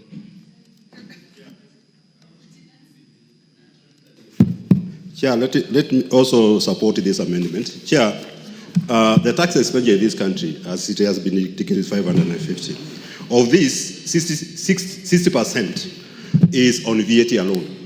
And Chair, we cannot really say, because what is happening is that most of these manufacturers, they still input the VAT at the final product. Then they go back and claim input VAT. Chair, as we stand now, KRA is not able to do the refunds. So I support. Member, the chairperson of BS Budget Committee. Chair, I also want to join my colleagues in saying that until we become bold enough as a country or as parliament to be able to interfere with some of these zero-rated products, then I think we are not going to make good progress. Honorable Speaker, one of the strategies that we have proposed as Budget Committee towards realizing our revenue targets is to cancel all zero-rated items from the books. Honorable Speaker, as Kaluma has pointed out, some of these zero-rated items, we cannot even know how the public is benefiting from them. So these are taxes that we fear because of the perception that the public will complain. But in the end, it is the Kenyan taxpayers that are suffer. If we can be able to cancel even half of some of these zero-rated items from the books, we are going to save about 400 billion. Honorable Speaker, imagine 400 billion savings that we'll make. We are paying 1.1 trillion interest on debt. Look at how much money we'll have for development. So going forward, I think that I want to request the chairman of Budget Finance Committee that we can tabulate all these zero-rated items, and then we basically cancel them. We'll make good progress. Thank you. Members, I now put the question that clause 36 be amended as proposed by the chair. Will as many other opinion say aye? Will as many other opinion say nay? Ayes have it. I now put the question, members, that clause 36 as amended be part of the bill. Will as many other opinion say aye? Will as many other opinion say nay? Ayes have it. Members, the amendment proposed by the Honorable Youth Leader and the Honorable Wangwe therefore fall because we've carried these amendments in the chairperson's amendment. Clause 37. Members, I propose the question that clause 37 is part of the bill. Chairperson. Honorable Chair, I beg to move that clause 37 be amended as per the order paper. As we notice, Honorable Chair, on the bill, now having now made the decision on clause 36, because 36 was now deleting these particular products from the second schedule, that the zero rate. Now, clause 37 was taking them to exempt. And therefore now the proposal now to delete this particular proposal, because some of those products we have now carried, that we have continued to have them remain as zero rate, and therefore now the consequential amendment on clause 37 therefore falls, Honorable Chair. And I want to really agree with the sentiments that have been made by my colleagues. Our tax zero rate and exempt status, Honorable Speaker, has largely been abused. However, Honorable Chair, one of the temptations we should not avoid is now throwing the water and the baby with the bathwater. Yes, Honorable Chair. However, we have tried to cure this by creating a clause.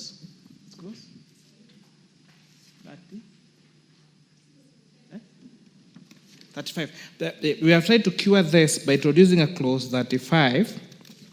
36A, you mean? And effectively clause 35, that we are amending the VAT Act by inserting the following new paragraph: where a person imports or purchases goods or services which are exempt or zero rated, and the person subsequently disposes of or uses the goods or services supplied in a manner inconsistent with the purpose for which the goods or services were exempted or zero-rated, the person shall be liable to pay tax on the goods or services at the applicable rate at the time of disposal or inconsistent use. So we are trying to tighten, even as we wait to clean up the first and second schedule of the VAT Act, to now try to require, Honorable Chair, that where someone uses the goods, as Honorable Kaluma explained on the transportation of sugarcane, in a way that is inconsistent with the reason why that particular good was exempt or zero rate, then they will be required now to pay the equivalent of that tax on a China. Hoping that KRA will use this administrative and legislative framework to try to cure the mischief around this zero rate and exempt status, Honorable Chair.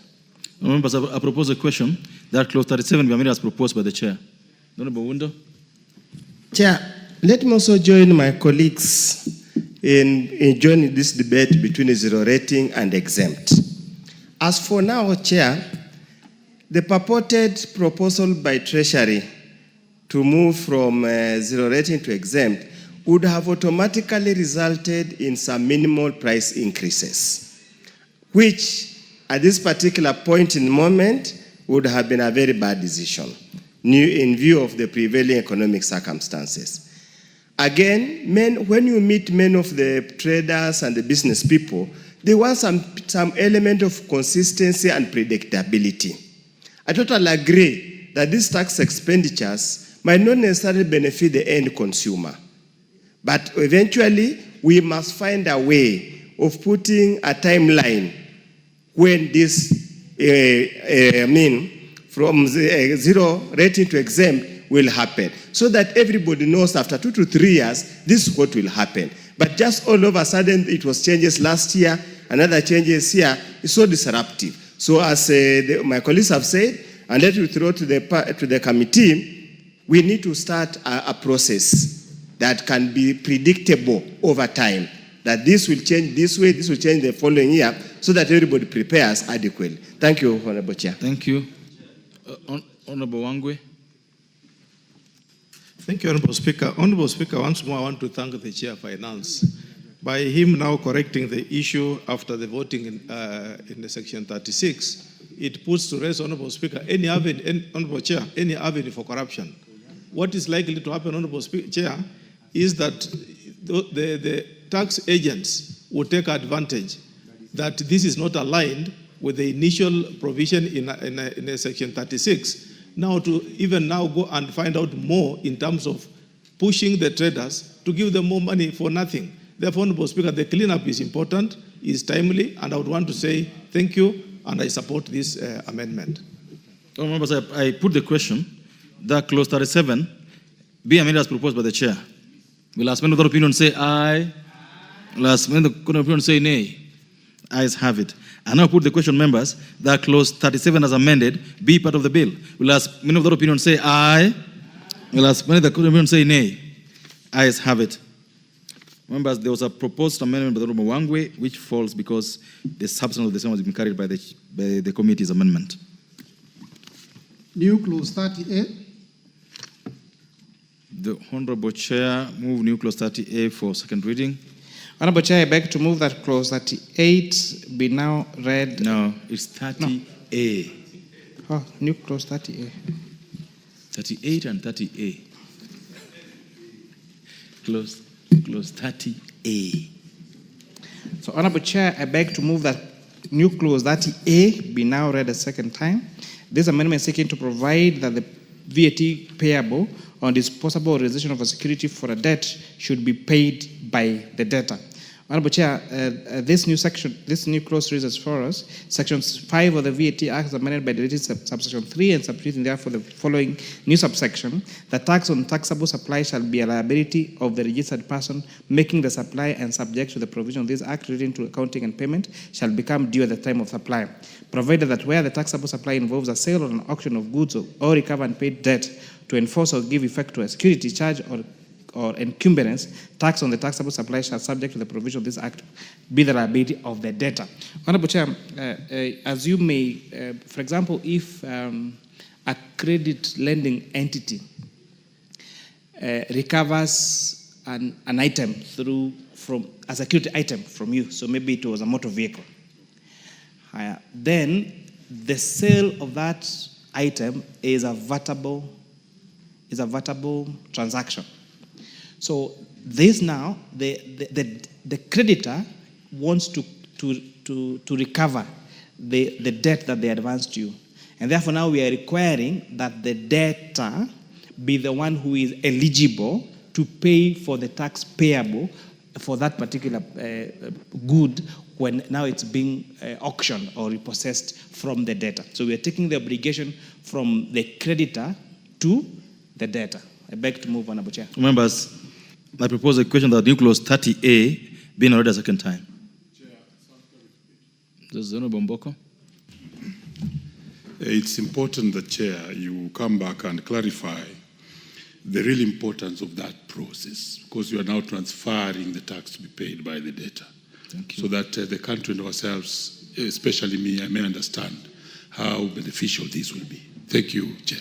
Member for Nandi. Honorable Chair, I think Mwalimu Mboko Milema has been able to prosecute my concern as well, because, Honorable Chair, looking at it, it looks like the person who was not even able to settle their bills or their debts is again added a further liability of paying the taxes that is owed by the taxing institution. So, Honorable Chair, I think the Chair should do us justice to explain it to us so that probably we can get another perspective, because so far the perspective we are getting is an addition of a burden to the person who is already not able to pay their debts. Member for Samburu West. Thank you, Chairman. I do not understand the import at all of this amendment, Chairman, because the creditor will probably sell whatever needs to be sold, and will be able to recover not only the amount that was owed, but including even profit, whatever, they'll get more than probably because maybe what you used as a guarantee will be sold at a more expensive, they will receive more money. And then the person who was not able to pay that loan or debt is now being told, pay tax, you pay tax. So I don't understand how KRA will be able to raise money from this. It should just continue to be the creditor so that when they're disposing whatever asset it is, they factor in the tax. So it is important for the chairman to explain this, otherwise I will definitely oppose. The Honorable, I don't want a debate on this matter because the question is the same. The chair should just clarify to us. The member for Dagoretti North. Thank you, Chair. Mine is just to understand. You see, when you bring in such a proposal, you must start asking yourselves who are normally the debtors and who are the creditors. I think that is what every Kenyan will be trying to ask he or herself. What does this come? Because I'll put it, for example, mortgage. This can be very well also misused in many, many assets, not just small assets we are looking at, but a bank can really go rogue using this. Yeah. Chairman, all they're saying clarity. So you're paying the auctioneer's fee, you've paid the debt, then they put all this together, then you carry the tax on all this. Is that the position, and why must that happen? That's the question. So maybe let us start from the time when a credit entity issues a loan to a debtor. The issue of that loan is exempt.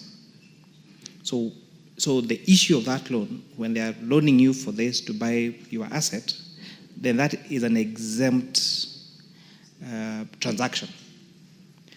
Then you default, for whatever reason, to honor your obligation. But there was a collateral in which now you're being advanced, and which transaction was exempt. But now we are telling now the creditor that when now they dispose of these assets to pay off this obligation, that is a taxable transaction. So it means that when they were advancing the payment to you, it was at a quote unquote a cheaper rate because it was exempt. But now when they are trying to recover the costs, then you're requiring them to pay VAT on that particular transaction, which now makes it difficult for them to recover the costs of the loan that they advanced to you. And therefore they're saying that now that it is the obligation now to pay that particular transaction should fall on the default and not on the financing transaction. But in terms of whether that can be abused, Honorable Chair, there is very good safeguards on principles of credit lending, where the interest should not be more than the principal amount that was loaned to an entity, and therefore, even though there is merit in what members are raising, I think that can be cured administratively by making sure that the cost does not fall more than the cost of that particular item to the loanee, Honorable Chair. But just order. The issue is raised that what about if the money given in the first instance is exempt, but now they're taxing it because it's done interest? Probably that's the reason they're now taxing it. It's done interest, and this interest is included in what is being recovered. Anyway, go on, Honorable Wundo. I see a practical challenge in implementing this particular clause. Very practical challenge. And I want the chair to listen, and his technical team, I want them to listen. Assume you have taken a mortgage on a property. You have taken a mortgage on a property. At disposal, in the event you default, the Land Act clearly states that the property should not be sold less than 75% of the value, of the market value. Assume you have been servicing and you defaulted. You already have, it's already capped at 75%. That 75% presupposes that the bank should absorb all the attendant costs in respect of the same transaction, to an extent that they don't expect the owner of the property, the borrower, again to go into his pocket to service the outstanding debt. That's the implication. Thank you. So that we avoid a case where auctioneers at the banks used to collude and fleece members. Here again, you are bringing this into the arrangement. Thank you. Member for Samburu West. Thank you, Chairman. And having listened to the Chairman of the Finance Committee, it is even better to put the tax before, so that because he has said that it was exempt, you are not paying the tax. It is better for the debtor to know what they're getting themselves into, but not after they are unable to pay, Chairman. And so, and also it doesn't make sense. Is it the creditor who will give the debtor the money so that they pay the tax? You can't overburden that debtor who is not able. So I oppose. Don't remember for Kitui Central. You know, Honorable Chairperson, we are addressing a very serious matter here and very simple. What we are saying is, by the time you get to be auctioned, financially you have serious challenges. Now, imagine a situation where, Honorable Chairperson, I'm being auctioned and my car has been taken to be sold and then I've been told to pay tax. It really makes it very complicated. So in terms of implementation, Honorable Chairperson of Finance, I think this amendment, you need to get it out of the order paper. Let's think through it, and then you can bring it later. I think that it will be helping the country. Thank you, members. I now propose a question that the new clause 30A be now read a second time. Will ask, without opinion. Chair, what's the problem? So Honorable Chair, listening to honorable members raise their concerns about this particular matter, I think this is a proposal that needs a bit more rethinking, and therefore I beg to withdraw this particular amendment and now we consult further so that we make sure that we do not disadvantage an already disadvantaged defaulter on this particular proposal. Yeah, that's so I beg to drop this particular amendment. Chairman, that's how someone earns the title honorable. Yeah, well done. We are therefore, note for records that the new clause 30A is hereby withdrawn. Next clause. New clause 36A. All members, I propose a question that the new clause 36A is to be moved for second reading by the chair. Thank you, Honorable Chair. Honorable Chair, I beg to move that new clause 36A be now read a second time. So, Honorable Chair, this, as you may recall, we used to have, I think it's called AFCO, the entity that used to supply goods and services to our great men and women in uniform. However, this has since changed to Defense Forces Welfare Services. Honorable Chair, and therefore, this is in line with the amendments we made in December in our tax amendment clause to now provide that services and goods being offered to our women and men in uniform be exempt from taxes, Honorable Speaker. And this also includes also accommodation, restaurant, and beauty salon, and laundry services that are offered by Defense Forces Welfare Services, so that we continue to incentivize these great men and women who offer their entire life to serve this particular country, Honorable Speaker. Also, 36 is also providing is a subsequent amendment for the manufacture of mosquito repellents, as I had moved earlier. Honorable Speaker, I beg to move that this now clause 36A be now read a second time. I propose the question of members that the new clause 36A be now read a second time. I put the question that the new clause 36A be now read a second time. Will as many other opinions say aye? Will as many other opinions say nay? Ayes have it. Members, I propose a question that the new clause 36A be part of the bill. I now put the question that the new clause 36A be part of the bill. Will as many of the opinion say aye? Will as many of the opinion say nay? Ayes have it. Provisions relating to the Excise Duty Act, Cap 472, Clause 38. Members, I propose a question that clause 38 be part of the bill. Move your amendment, Chair. 38. Honorable Chair, I beg to move that new clause 38 be amended as per the order paper. This amendment, these are proposed amendments of paragraph 2, beginning the words proposed definition of digital marketplace and substituting therefore the following new definition. Digital marketplace means an online or electronic platform which enables users to sell or provide services, goods, or other property to other users. Honorable Chair, this is providing clarity to the definition of digital marketplace. Thank you. All members, I propose a question that clause 38 be amended as proposed by the Chair. I put the question that clause 38 be amended as proposed by the Chair. Will ask many of the opinion say aye? Will ask many of the opinion say nay? Ayes have it. I now put the question to members that clause 38 is amended be part of the bill. Will ask many of the opinion say aye? Will ask many of the opinion say nay? Ayes have it. Clauses 39, 40, and 41. All members, I propose a question that clauses 39, 40, and 41 be part of the bill. And because there are no amendments to those clauses, I put the question that clauses 39, 40, and 41 be part of the bill. Will ask many of the opinion say aye? Will ask many of the opinion say nay? Ayes have it. Clause 42. All members, I propose a question that clause 42 be part of the bill. Chair, you are amending clause 42.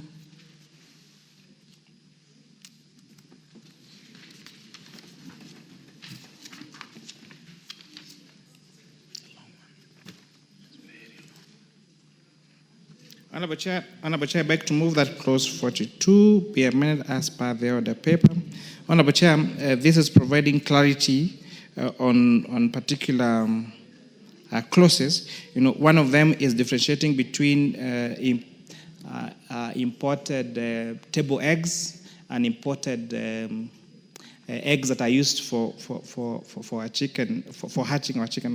Honorable Chair, this also relates to, is also providing different rates, including imported cartons and boxes and paper and imported glass bottles and float gas, Honorable Speaker. So this particular clause is providing for different rates for all these particular products, Honorable Speaker. Honorable Chair, this is one of the steps that we're saying we must be selfish as a country. That we cannot continue to grow our economy if we become a supermarket. That we must make consistent steps in growing and incentivizing our manufacturing sector. One of these proposals, Honorable Chair, is introducing incentives for local manufacture of cartons that are used for packaging of tea and coffee. As I explained, Honorable Chair, one of the greatest challenges we've been having with the price of our tea and coffee is because we have not built capacity or incentivized our sectors enough to manufacture the packaging materials that are used to package our tea and our coffee. And therefore, we end up exporting our tea and coffee at a very cheap rate, Honorable Chair, in gunias, only for them to end up in our neighboring countries, in Sri Lanka and Dubai, become packaged and come back at almost 1,000 times more than the cost of these particular items. Therefore, we give a very low yield to our farmers, Honorable Speaker, and you have just few people who are just importing our raw materials and bringing them back at exorbitant prices, making all the profit. I beg to move, Honorable Chair. All members, I propose the question that clause 42 be amended as proposed by the Chair. Honorable Member for Samburu West. Thank you, Chairman. I do support. Value addition is very important for us as a country, as it will increase the yields, as it has been said, and so I support. Members, I put the question, therefore, that clause 42 amended as proposed by the Chair. Will ask many of the opinion say aye? Will ask many of the contrary opinion say nay? Ayes have it. And I put the question, members, that clause 42 was amended to be part of the bill. Will ask many of the opinion say aye? Will ask many of the contrary opinion say nay? Ayes have it. New clause 40A. Members, when the mover move the new clause 40A for second reading. Honorable Chair, I beg to move that new clause 40A be now read a second time. Honorable Chair, during public participation, I'll give an example of one entity that came to our committee. They are called Koru Ram.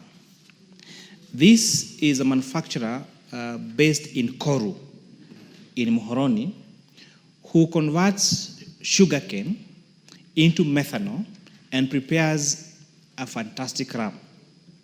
However, Honorable Chair, for the last 4 years, despite them setting up a plant, they have never been operational. Because the costs of something called a flow meter, that is a requirement of Kenya Revenue Authority, costs in excess of, I think it's 25 million shillings. And therefore you are requiring a micro brewer who is using our raw materials and creating employment, keeping them without a license for 4 years, because you're requiring them to have a flow meter that costs 25 million shillings. And therefore, but when we asked KRA, they said, no, it's a fault in the law.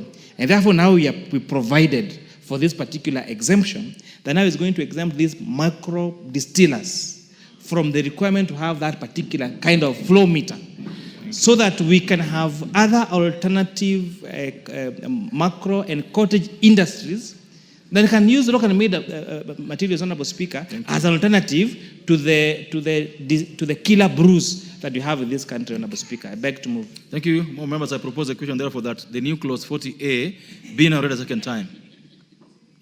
The Honorable Mayaka. Thank you, Honorable Speaker. Honorable Chair. Honorable Chair, if there is any amendment that is very powerful in this finance bill, it is this particular amendment. Because of RAM? Yes, because of the RAM, Honorable Chair. And I'm speaking as someone who has seen our distillers in Nyamira County making wine out of bananas and sugarcane, and how much they have put a lot of creativity into it. So, Honorable Chair, this particular one I support with every fiber of my bone. Members, I put the question. What is out of order? It's just RAM. The honorable member for this is the majority whip or minority whip. Okay, the BBG whip. Go ahead. Thank you, Mr. Speaker. I think it's a rule in this House that members must declare interest. Can Honorable Mayaka declare personal interest on this issue?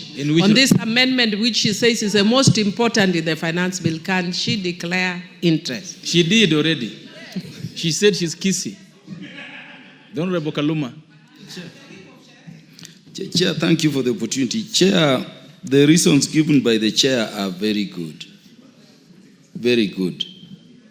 But so that we don't appear to be favoring just some sectors, have we done an overview of all sectors which are similarly affected, so that we don't just go for one or two?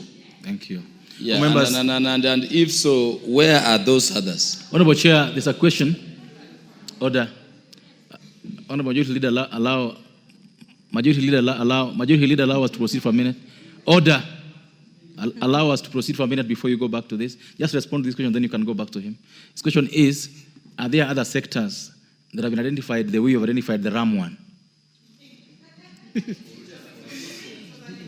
So I just gave that an example, and I think I also need to make a clarification. Actually, that amendment refers to the next I'm going to speak to, but this clause 40A is speaking to making what you call restricted items, which only includes ethanol. But what you've seen is that now the guys that make this illicit liquor have become smart. They're not just using ethanol, they're also using methanol. So we are now putting methanol as a restricted product, so that it's from its production all the way to the end is actually observed. But the issue that we are speaking to is actually now in the next amendment, which is also is very crucial. And I just pick Koru Ram as one of the examples.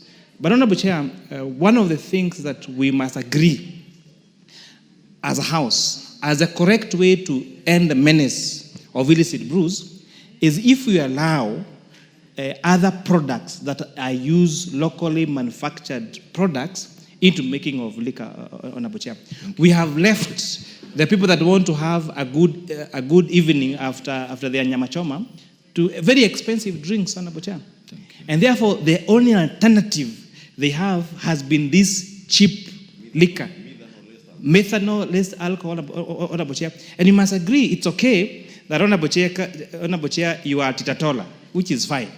But we must agree that Honorable Kimani Ichung'wah here likes to enjoy his drink after having his nyama choma, and we must provide him with other alternatives. Chair, you know where I come from.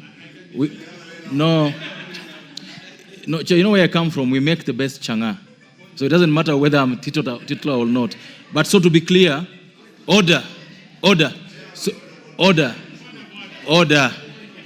So just a minute, Chair. So to be clear, 40A is about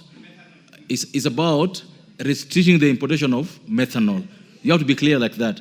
That 40 is about restricting importation of methanol to make so that we're able to use more healthier ways of making our alcohol. Is that okay? All members, I therefore put the question that the new clause 40A be now read a second time. Will ask another opinion say aye.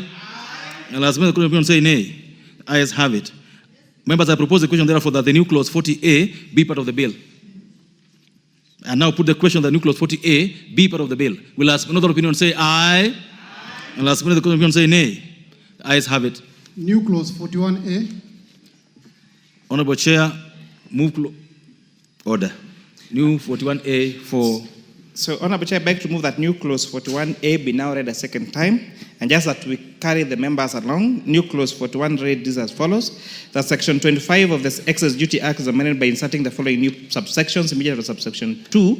Notwithstanding subsection 1A, a licensed micro distiller shall be exempt from the requirement for automation, continuous piping, and use of mass flow meters, and 2B, that the production of volume of such a licensed microdistiller shall be ascertained and monitored through the use of excise stamps or such other mechanism as the Commissioner may prescribe by notice in the Gazette. So, Honorable Chair, this is now the matter that we are debating earlier. You explained it very well. That now we are requiring that these micro distillers are not required to have a flow meter that costs in excess of 25 million shillings, so that we are able to have an alternative, Honorable Speaker, and end the menace of illicit brews in our country, Honorable Chair. Thank you. I beg to move. I propose a question, therefore, that the new clause 41A be now read a second time. I propose a question, therefore, that the new clause 41A be now read a second time. Let me say I support that amendment. Majority Leader. But cautiously. And the question is this, Honorable Speaker. Let me say I support that amendment. Distiller, but cautiously. Whether you call him a small or micro or a big distiller. 25 million shillings for a distiller. Whether you call him a small or micro, too much to ask. Or a big Therefore, distiller. I want to ask the chair. 25 million shillings for a distillery. I wish we had restricted that to ask. Probably to. Therefore, I want to ask the chair. 3 or 4 to 5 years. I wish we had restricted that 3 to 5 years. A period of maybe 3 or must 4 to 5 years. A flow meter. So that because the danger is this, Honorable Speaker. 3 to 5 years. And I know must Honorable Kimani a flow meter mixed. Because the danger is this, Honorable Speaker. Earlier statement.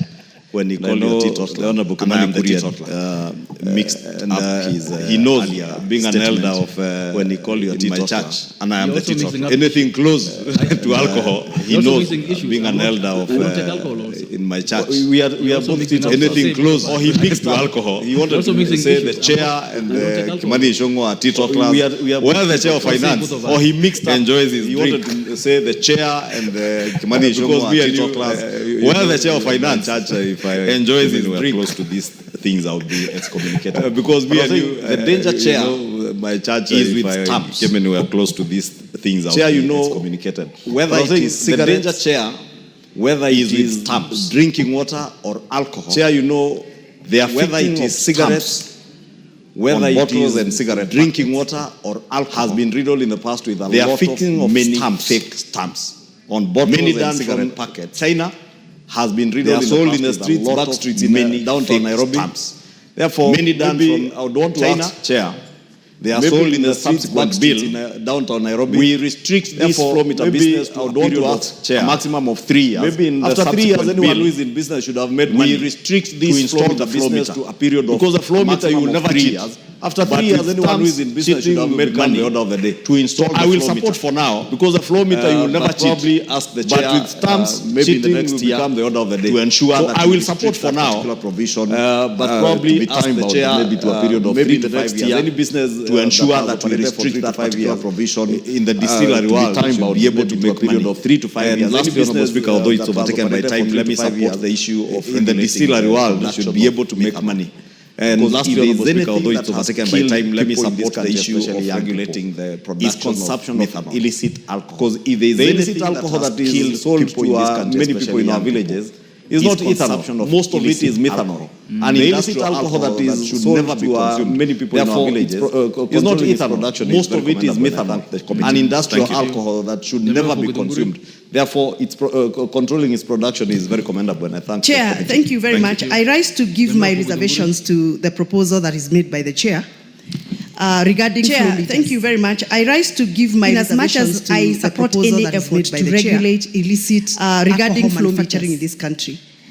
And as much as we come up with such recommendations like to regulate illicit, we need to be careful alcohol manufacturing in this country because we don't know. Some of us don't know and would want to understand from the chair introducing flow meters. These flow meters, how much are they? Is because we don't know. Some of us don't know and would want to understand from the chair able to afford these flow meters. How much are they? This is a heavy investment. It is 25 million. So it means that once we introduce these flow meters, in as much as we want flow meters, the illicit alcohol manufacturing in this country. So it means that once we introduce these flow meters, which are legal business, they discourage the right quantity, the right quality of country. We might 25 million is hell, a lot of investment, which are legal business. So how are we going to make sure that we don't force people out of alcohol? 25 million is hell, a lot of investment. So how are we going to make sure that we don't force people out of about the commissioner? Number two, Mr. Speaker, we are giving commissioner I am worried that a lot of powers where the chairman is talking about the commissioner. If they are not checked, we are going to miss. We are giving commissioner of taxes a lot of powers. No, this is the and these powers, if they are not checked, they are going to miss. As I support this amendment, an issue is coming here, which seems to be an issue of regulation. As I support this amendment, an issue is coming here. If you go back, why would you use methanol if you why is a flow meter necessary? So the question that is coming to me, we go back, why would you use methanol? Is there some regulatory function that is coming to me left loose so that we are trying to solve that? Is there some regulatory function that where we would have left loose needed so that we are trying to solve that? No, we need taxation. So I think that is where we would have actually just needed to look at regulating the alcohol industry. We need that. How is the regulation done? What are we missing out? That's what I think we should look at in the alcohol industry. 1 minute. How is the regulation done? I have a question to the chairman. Chairman Finance, I have a question. Order. 1 minute. Maybe, I have a question. The chairman. Chairman Finance, I have a question. Order. And my question is this. The chairman needs those who already have the flow meter, what happens to them? My question is this. For those who already have the flow meter, because now we're introducing the stamps. What happens to them? Yeah. So will they continue? And the stamps or together? I need to know. It's important to know. Now we're introducing the stamps. And Chair, before you answer. So will they continue? And the stamps or together? It's important to know. Thank you, Chair. And Chair, before you answer, because Kenyans are innovating, can't we get cheaper flow meters? Can't that be innovated? Chair, there a way, because Kenyans are innovating. Can't we get so thank you, cheaper Chair. And I really share with all the sentiments raised at the floor of this House, including the ones raised by my senior. And I really share with all the sentiments raised at the floor of this House. 2B is providing for the production volume of such a license the of majority shall be ascertained and monitored through the use of the accessible stamps. 2B is providing for the production volume of such a license is not optional shall be ascertained and monitored through the use of the accessible stamps. Use the accessible stamps. So the issue of accessible stamps is not optional. Matter we are exempting from. These are the new micro distillers, the ones that are not ready in the market. The ones in the market must continue the flow meters. Matter we are exempting from, and these are the new micro distillers, the ones that are not ready in the market. The ones in the market must continue the flow meters. As is now not requiring them to have that particular of building a micro distillery, as you had explained, is around 10 to 15 million. That is the entire capital building a micro distillery. is around you're telling a 10 cottage to 15 industry million that has has already entire invested capital 15 million to set up the entire distillery. plant, And that they now need to you're get telling another a cottage 25 million industry shillings just to that have has a flow already meter. invested 15 million to set up the entire the plant. issue of abuse that they need to get another of this 25 particular million clause shillings is something that just must to have a also flow be meter. a walk to. However, the issue of abuse, And therefore, one of the of this recommendations particular clause that we is should something be that making must also in be our a report walk and to Kenya as Revenue a Authority house. is then And where therefore, one of they the are recommendations not that required we to should have be a making flow meter, in then our there report needs to and be to Kenya Revenue a Authority verifiable way then of the use of where that, they are whether not it's required to have ethanol on a chair, which includes technologies such as CCTV, because the essence of a flow meter is because methanol and ethanol, with the passage of this law, in addition of methanol, are now controlled products, is to show Company X received 1,000 liters of ethanol. How much liquor did they make from that 1,000 liters of ethanol? So to verify that that ethanol was actually used for the purpose in which it was supposed to be used for and was not leaked into the market now as illicit liquor on a chair. So we will find a way of now working with, communicating with the Kenya Revenue Authority and requiring these particular entities to provide evidence in a way that KRA can verify, another security agency can verify that this ethanol is actually used for the purpose in which it was acquired, because that is the essence of flow meters. And lastly, the issue of innovation. I think this is a business opportunity to any Kenyan who is listening to this particular conversation. A flow meter cannot be costing 25 million shillings. It just means that there could be some monopolies in that particular sector that is against the price so that they maximize on the returns. And therefore, if you're able to have cheaper alternatives, then that will be the best for the country. Oh, members, I now put the question, therefore, that the new clause 40, the new clause, we will have to make progress. There's a chance, order, there's a chance for you to contribute in the next phase of this. I put the question that the new clause 41A be now the second time. Will ask another opinion say aye? Will ask another opinion say nay?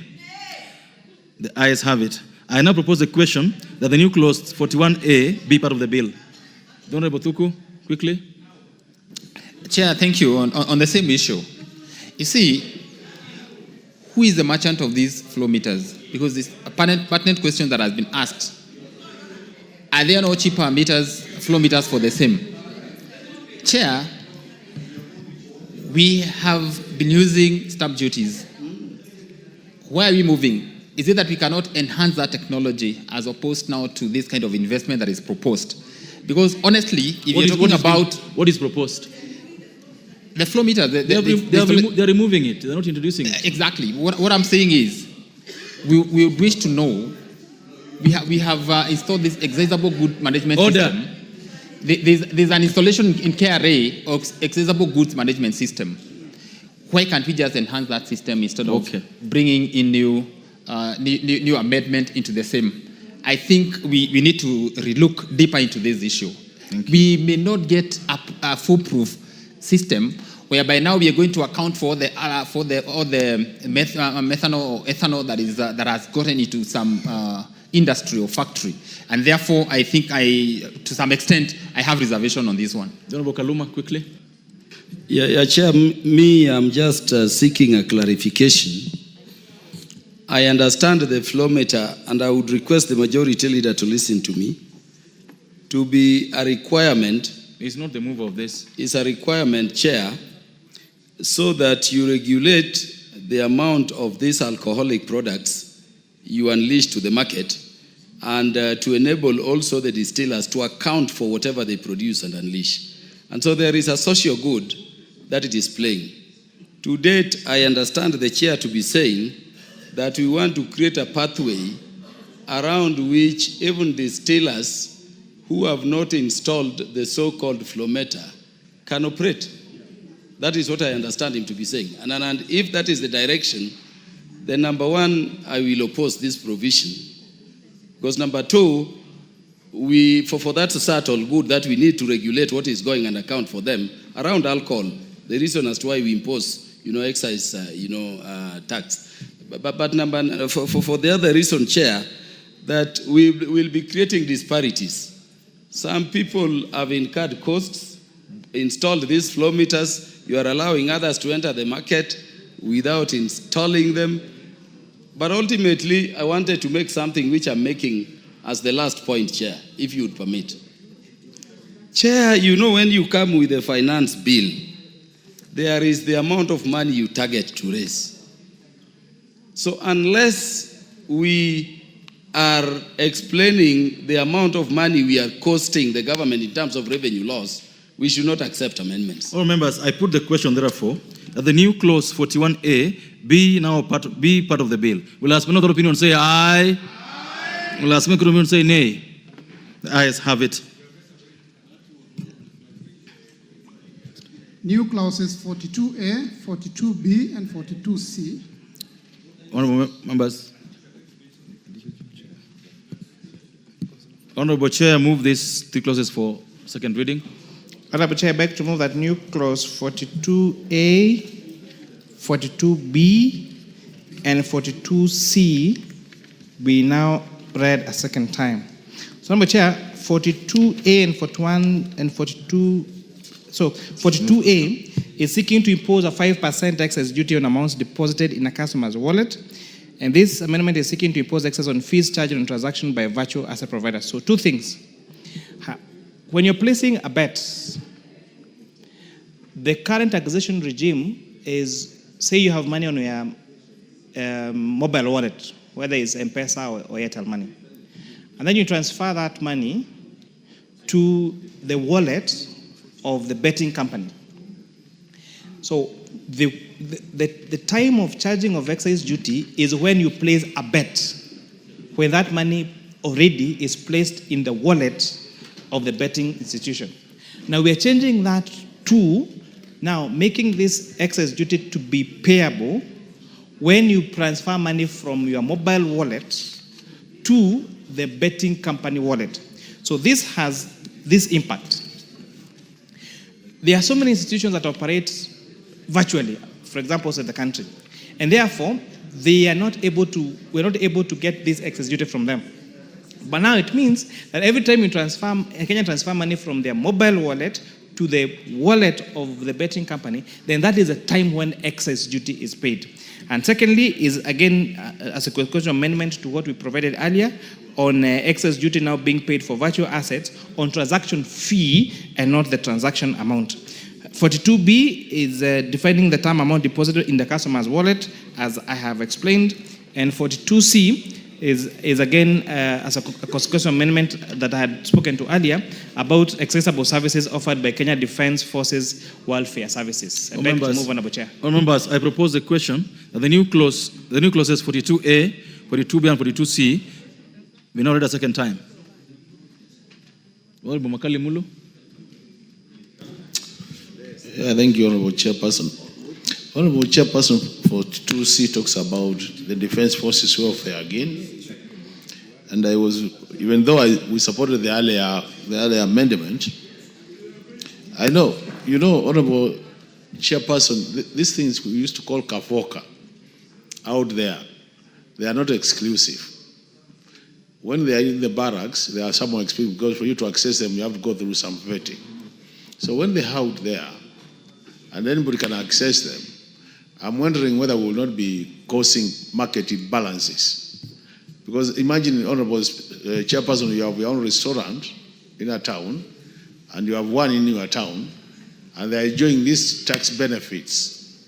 It means their prices are going to be cheaper and all that. So even though we are supporting, I think we need to be a bit cautious to ensure that we don't cause market imperfections and then end up killing some business in the locality. Thank you. Well, members, I now propose the question that the new clauses 42A, 42B, and 42C be read a second time. Will last minute opinion say aye? Will last minute opinion say nay? Ayes have it. I propose the question, members, that the new clauses 42A, 42B, and 42C be part of the bill. I put the question that the new clauses 42A, 42B, and 42C be part of the bill. Will last minute opinion say aye? Will last minute opinion say nay? Ayes have it. Provisions relating to the Tax Procedure Act, Cap 469B, clauses 43, 44, 45, and 46. Members, I propose a question that clauses 43, 44, 45, and 46 part of the bill. There being no amendments to those clauses, members, I put the question that clauses 43, 44, 45, 46 be part of the bill. Will last member of the opinion say aye? Last member of the opinion say nay? Ayes have it. Clause 47.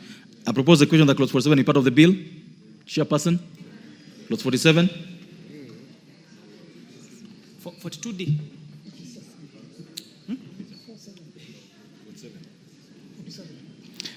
Honorable Chair, I beg to move that clause 47 be amended as per the order paper. This amendment is seeking to remove the restriction from appealing. So, Honorable Chair, this clause 47 is again one of the clauses that was highly contested during public participation. Because when you go to, when you appeal, for example, for your tax, you're given a tax assessment and then you go to appeal to it, then this particular proposal was requiring for you to pay, this particular provision currently in law disallows KRA from issuing an agency notice where you have appealed the decision for your assessment by KRA. But now, Treasury was seeking to delete that clause, which means that once you've been issued with an assessment, even before you appeal, then they could issue an agency notice to you. So we agree with the members of the public, and that's why we are proposing to delete this particular clause. All members, I propose a question that clause 47 be amended as proposed by the chair. I put the question that clause 47 be amended as proposed by the chair. Will last member of the opinion say aye? Will last member of the opinion say nay? Ayes have it. I now put the question, members, that clause 47 as amended be part of the bill. Will last member of the opinion say aye? Will last member of the opinion say nay? Ayes have it. Clauses 48 and 49. All members, clauses. I propose the question that clauses 47, 48, and 49 be part of the bill. These ones have no amendments, members. I therefore put the question that clauses 48 and 49 be part of the bill. Will last member of the opinion say aye? And last member of the opinion say nay? Ayes have it. Clause 50. Members, I propose the question that clause 50 be part of the bill. Honorable Chair, you got an amendment to clause 50. So, Honorable Chair, I beg to move that clause 50 be amended as per the order paper. This amendment is seeking to allow for offset of value-added tax payable on imports. So, Honorable Chair, this again came from public participation from especially our manufacturers that said, when they import raw materials for value addition, and those raw materials are subject to VAT, then they're not being allowed to claim that input VAT on the imports, Honorable Chair, when they are computing their output tax. And therefore, we agreed with the manufacturers that we try to grow our manufacturing sector, and that's the import of this particular amendment, Honorable Chair. Remember, I propose a question that clause 50 be amended as proposed by the chair. I now put the question that clause 50. Chairman Budget, what is itching you? Chairman, I want to oppose that amendment. Which one? That amendment where we are zero rating the raw materials. Go ahead. Chairman, okay, I wanted to make an observation, Chairman, even before we go on. That point which was raised by Kaluma, where we are questioning zero rating of some or most of these items. There's no Kaluma in this house, member. Is this Honorable Kaluma? It is Honorable Kaluma. Honorable Kaluma, I would like to ask my counterpart, the Chairman of Finance, that at least we really quantify some of these things. I want to know the implication of the amendments in terms of revenue losses. I would like, Chairman, that we go that direction so that any amendment that is brought before us, if it has an impact on raising revenue or lowering or cutting revenue, we need to know. Because otherwise, Honorable Chair, I'm going to move the appropriations bill here. And you will see, Honorable Chair, that one of the struggles you are going to face is on revenue-raising measures. So I would like you to, through your chair, to help us count for the amendments and what impact do they have in terms of revenue-raising. Now, I'm going to allow Chair to respond to that, but only on this clause. On any other clauses, I will request the Chair of Finance and the Pair Budget to sit and speak together. We can't have this on the floor of the House. It never happens. It's never happened. I won't allow it to happen. Chair Finance and Chair Budget must consult before any of this. So Okay, the Honorable Member for Cases. What is out of order? Before you respond, Chair. No, I just wanted to support my chair by informing you that we've taken care of that, okay, as you've advised accordingly. Okay. Being a member of the committee. Chair Finance. Chair Finance. So Honorable Chair, I totally understand where the Chair of Budget Committee is speaking from. But we must desist from using the finance bill as just a tool for raising revenue. The finance bill should inform policy for our country. And for this, our committee has stood aground on several matters. We have a national tax policy that informs that we must have consistent laws and consistent legislation. We granted some of these exemptions in December. 4 months, 5 months later, we are taking back what we said. Welcome to our country. Go invest in a company in Siaya, in Homa Bay. You'll get investment deduction if you invest outside Nairobi and Mombasa. Someone took a loan of 10 billion and is setting up a factory in Homa Bay, a factory in Siaya, a factory in Nakuru. 6 months later, you're telling no. Because we're going to lose revenue here, you cannot continue to invest there. We must be consistent. There are two ways of collecting revenue. You can extrapolate and say, if you delete this, this is how much you lose. It is true. For example, the reintroduction of investment deduction for investment outside Nairobi and Mombasa will definitely lead to a consequential, the foregone taxes that we might have collected. But what is the far-reaching effect? That company sets up in Nakuru, in Siaya, in Kisumu, in Homa Bay, in Samburu, will employ people, they are going to pay as you want. Will make a profit, they are going to pay corporation tax. We must not be short-sighted in views of looking for numbers at the expense of making our country competitive globally. Okay, but I advise that Chair Budget and Chair Finance, I order that you and the Chair Budget must consult so that we don't have this kind of a situation again. I want to put the question.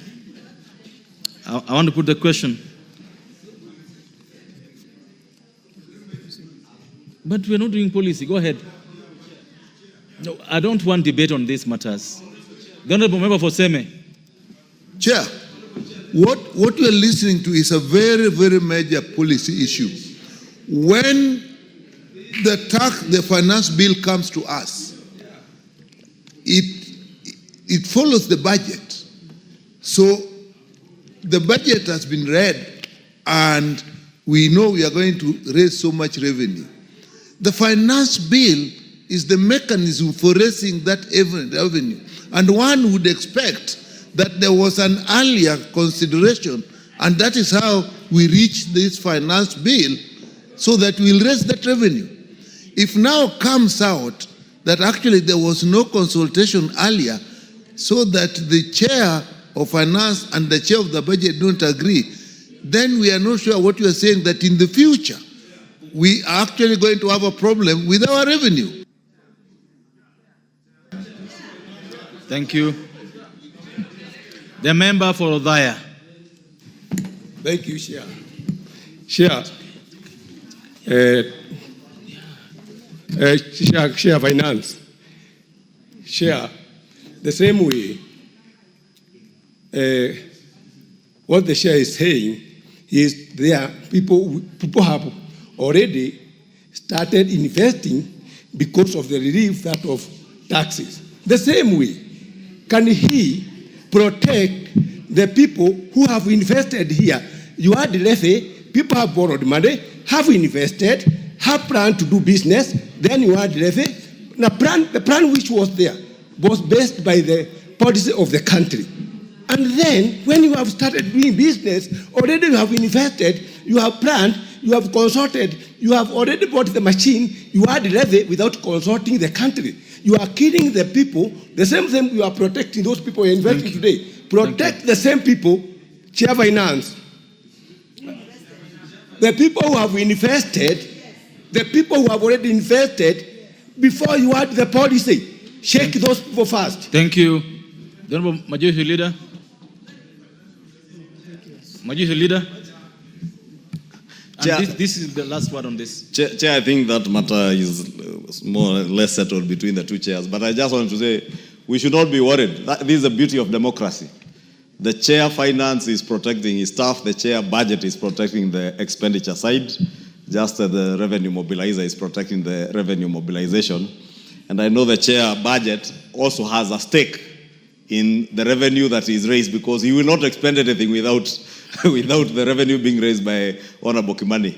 However, the two of them, the two chairs, have one common person between them, which is the National Treasury, that now will balance the expenditure side and the revenue side. So we shouldn't be worried. And they serve one country. I propose the question, honorable members. I put the question, honorable members, that I put the question. I now put the question. There is nothing questionable about this.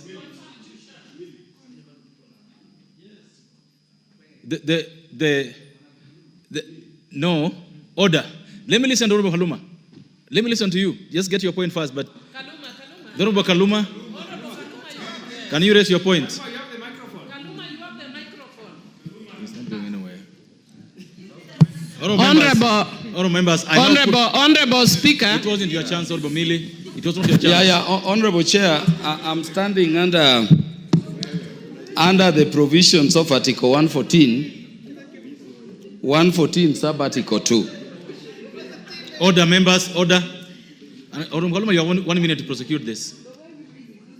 No, but Chair, no, there go ahead. are consultations go in front of me. Go ahead. You were part of that consultation. Why don't you give me order? You were part of this 30 seconds. I was not. Order, members. Go ahead. Yes. I thank you, Honorable Chair. Chair, my position is that the finance bill is a money bill under Article 114. And the finance bill having been brought, the requirement of sub-Article 2 is that if any amendments are to be proposed, the concurrence or consultation of the National Treasury Cabinet Secretary must be sought. Could we have confirmation that that happened now that the Chair of Budget and Appropriation and the Chair in charge of Finance and National Planning are appearing not to be in agreement? Thank you. Yes. A very simple matter, Honorable Kaluma. That is not for this House to decide. These amendments we're prosecuting were approved by the Speaker of this House. That is the only confirmation you need, and you have the confirmation. I now put the question, members, that clause 50 as amended be part of the bill. Will suspend other opinion say aye? Will suspend opinion say nay? The ayes have it. Clause 52. Members, I propose the question that clause 52 part of the bill.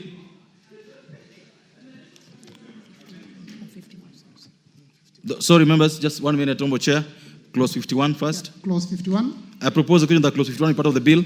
Honorable Chair. Honorable Chair, beg to remove that clause 51 be amended as per the order paper. Clause 51 of the bill be amended in the proposed subsection 7b by deleting the words computed and subbing therefore the words computed from. This amendment, Honorable Chair, is just a cleanup. Members, I propose the question that clause 51 be amended as proposed by the Chair. I put the question that clause 51 be amended as proposed by the Chair. Spend other opinion say aye. And spend the opinion say nay. Ayes have it. And I put the question that clause 51 as amended be part of the bill. Will spend other opinion say aye. Will spend the opinion say nay. Ayes have it. Clause 52. Members, I propose the question that clause 52 be deleted. Honorable Chair. Honorable Chair, I beg to move that clause 52 be deleted as per the order paper. Honorable Chair, clause 52, as in the bill, was reads as follows: Section 59A of the Tax Procedures Act is amended by deleting subsection 1B. So, Honorable Chair, this is a discussion that came from public and intense public participation, and I want to bring to the comfort of this House and to the members of the public, this is one of the areas that we debated a lot as a committee, and we agreed that we cannot allow, Honorable Speaker, this amendment, and therefore we are proposing its deletion. This was a proposal that was now removing the restriction. And Honorable Chair, allow me just to take 3 minutes to take you through this proposal. You have one. Section 59A of the Tax Procedures Act reads as follows: Data management and reporting system. The commissioner may establish a data management and reporting system for the submission of electronic documents, including detailed transaction data relating to the documents. Then 1A, that the commissioner may by notice in writing require permission to integrate the electronic tax system authorized under section 75 to the system referred to in section 1, in subsection 1 of the for the purpose of submission of electronic documents, including detailed transaction data in the precise form. So this therefore means, Honorable Chair, that the commissioner has powers to require you to integrate your system with that of Kenya Revenue Authority. However, in the wisdom of this House, it provided for another section 1B, which reads as follows: the commissioner shall not, know the words, shall not require a person to integrate or share data relating to A, trade secrets, and B, private or personal data held on behalf of the customers or collected in the course of business. Now, this clause 52 was proposed to delete 59(1)B, which was now excluding that when you integrate, that the commissioner will not require you to integrate data relating to 1, trade secrets, and 2, private and personal data. All the members of the public that appeared before us said that that provision needs to be deleted. Okay. And we agree with the members of the public that this particular provision be deleted. It goes against our constitutional right to privacy and goes even against our other laws on data, on data and privacy, Honorable Chair. Members, I propose a question, therefore, that clause 52 be deleted. I put the question, that clause 52 be deleted. Last many of the opinion say aye. Last many of the opinion say nay. Ayes have it. Clause 53. Members, I propose that clause 53 be part of the bill. Because there's no amendment on it, I put the question that clause 53 be part of the bill. Last minute of the opinion say aye. Last minute the court of opinion say nay. Ayes have it. Clause 54. I propose the question of members that the clause 54 be deleted. Honorable Chair, I beg to move that clause 54 be amended as per the order paper. Honorable Chair, the tax amendment, again, the tax procedures amendment bill, act now, or bill that we did in this Honorable Chair, sought to exclude weekends and public holidays when calculating time. Now, the Treasury now wanted to bring back the issue that of not excluding weekends and weekdays and public holidays in calculation of time. We disagree with National Treasury and agree with the members of the public that we need to exclude weekends and public holidays in calculation of the time when you're supposed to either reply to the commissioner or submit particular data to KRA. Thank you. All members, I propose the question that clause 54 be deleted. I now put the question that clause 4 be deleted. As many of the opinion say aye. And as many of the court of opinion say nay. Ayes have it. Clauses 55 and 56. All members, I propose that clauses 55 and 56 be part of the bill. And because there are no amendments there, members, I put the question that clauses 55 and 56 part of the bill. Will as many of the opinion say aye. And as many of the opinion say nay. Ayes have it. New clause 42D. Honorable Chair, move clause 42D for second reading. Clause 42D. The new clause 42D for second reading. Honorable Chair, I beg to move that new clause 42D be now read a second time. So, Honorable Chair, this clause is seeking to define what we are calling certificate of origin. So, Honorable Chair, this is meant to cure a mischief that happens. So, when some goods are being imported into the country, they are declared as raw materials. Honorable Chair, only for you to realize they are actually finished products. And a good example has been in edible oils, where some scrupulous business people have been importing edible oils as a finished product, but declaring it as a semi-processed or raw material, Honorable Chair. And therefore, this has led to a lot of leakage in terms of our revenue, Honorable Speaker. So we we are now requiring that during, Honorable Chair, the leader of majority party is naming some names, which I want to request to him to adhere to our standing orders when they need to name names in this House, Honorable Chair. So this now will require them that they must present a document from the certificate of origin, certified by credible institutions, to show what cargo is coming to this country. And this will cure now the issue of misdeclaration at our points of entry, Honorable Chair. I beg to... All members, I propose the question therefore, that the new clause 42D be now read a second time. Honorable Oundo. Chair, I strongly support with this amendment. And this, Chair, is also trying to enhance the amendments that we did on the Business Laws Bill in December that made amendments to the Standards Act on the issuance of certificate of origin. Secondly, Chair, it also cures a very interesting mischief, whereby, and this, Chair, I say so, we have been interacted with this SEPA between Kenya and UAE, United Arab Emirates. The fear is that we are going to have those countries that don't manufacture anything as conduits to bring goods manufactured elsewhere to flood our market. So insisting on certificate of origin means that we must confirm if you are importing, that product must have been manufactured in that country. Thank you. It's not on transit. Honorable Nkatha.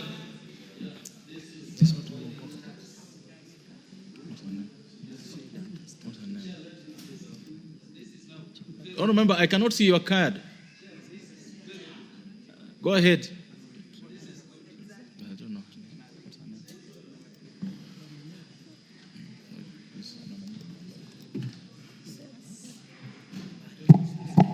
Thank you, Chair. For us to support our local manufacturers, I support this amendment by the Chair, Honorable Chair. Thank you. Honorable Kaluma, what's that? Let me support this amendment. Chair, these are the kinds of amendments we need in the finance bill. We are losing a lot. And so one of the reasons why we have this finance bill this year is to entrench tax efficiency and accountability. Thank you. And this is one such provision. And Chair, let me thank you. Since you allowed us to intervene, the Chair is now explaining these things in the details that Thank you enables so the much, country all members. to get them. I now put the question that the new clause 42D be now read a second time. Last minute of the opinion say aye. Last minute the opinion say nay. Ayes have it. I propose the question, members, that the new clause 42D be part of the bill. I now put the question that the new clause 42D be part of the bill. Will last minute of that opinion say aye? Last minute the opinion say nay. Ayes have it. New clause 49A. Honorable Chair, move the new clause 49A for second reading. Honorable Chair, I beg to move that new clause 49A be now read a second time. Again, this is bringing even more clarity to the issue that I spoke earlier, that is providing for the details that should be provided for in the certificate of origin, which includes the following: name and address of the exporter, name and address of the importer, port of origin, accurate description of the goods, keyword here, accurate, quantity of the goods, country of origin and country of destination. And we are saying that any person who contravenes this provision commits an offense and shall have their goods seized or forfeited to the commissioner or another officer in accordance with this act. Honorable Speaker, this therefore amendment is seeking to provide clear details of what are you importing, so that we avoid this issue of some manufacturers importing finished products in this country, declaring them as raw materials, getting exemptions only for them to just repackage them and sell them like they are manufacturing in our country. I beg to move on, Honorable Chair. All members, I propose a question. Order. I propose a question that the new clause 49A be now read a second time. Thank you, Chair.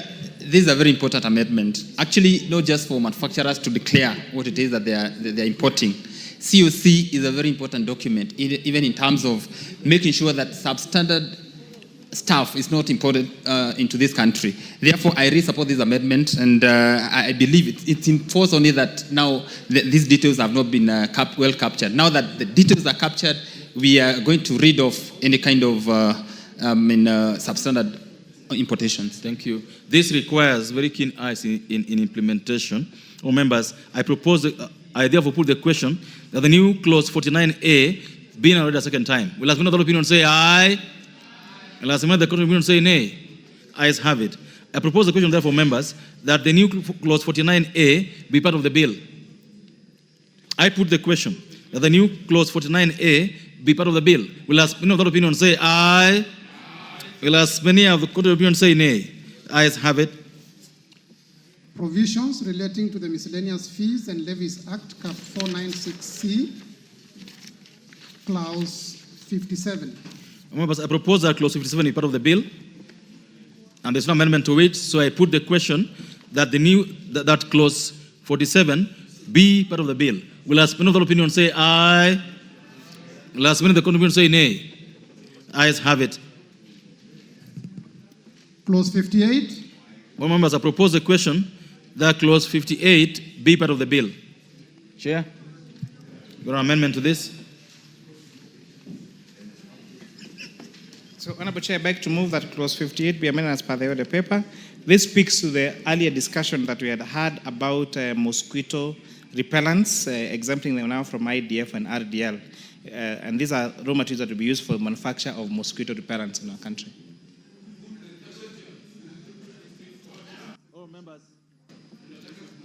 Oh, members, I order. Oh, members, I propose the question that Clause 58 be amended as proposed by the chair. I now put the question that Clause 58 be amended as proposed by the chair. Will as many of that opinion say aye? Will as many of the court say nay? The ayes have it. I now put the question, members, that Clause 58 as amended be part of the bill. Will as many of that opinion say aye? Will as many of the court opinion say nay? Ayes have it. Clause 59. Oh, members, I propose the question that Clause 59 be part of the bill. Chair. Chair, Clause 59.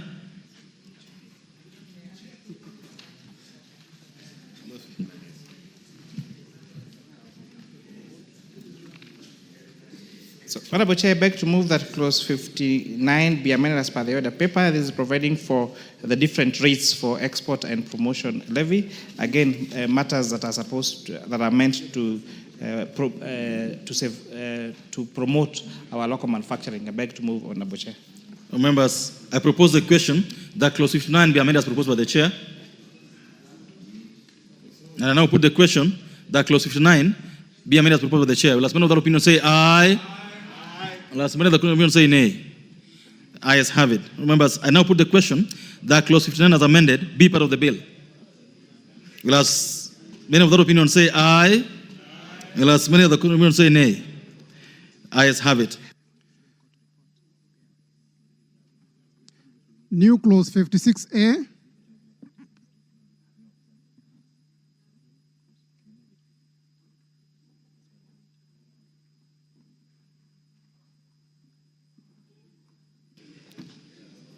Honorable members, I now call the chair to move the new Clause 56A for second reading.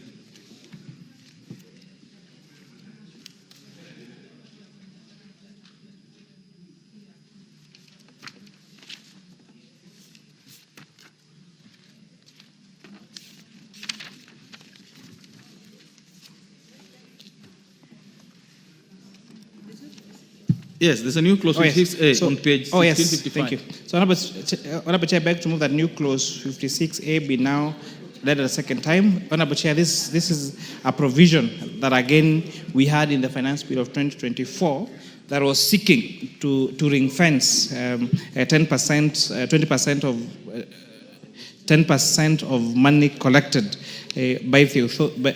through the Miscellaneous and Levies Act to be used for the digitalization of services at the Kenya Revenue Authority, Honorable Chair.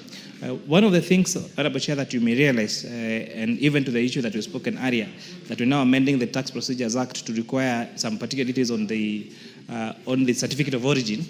is when goods arrive in our points of entry, there is now that form that we fill, the CIF that we fill showing I've imported goods of this particular description.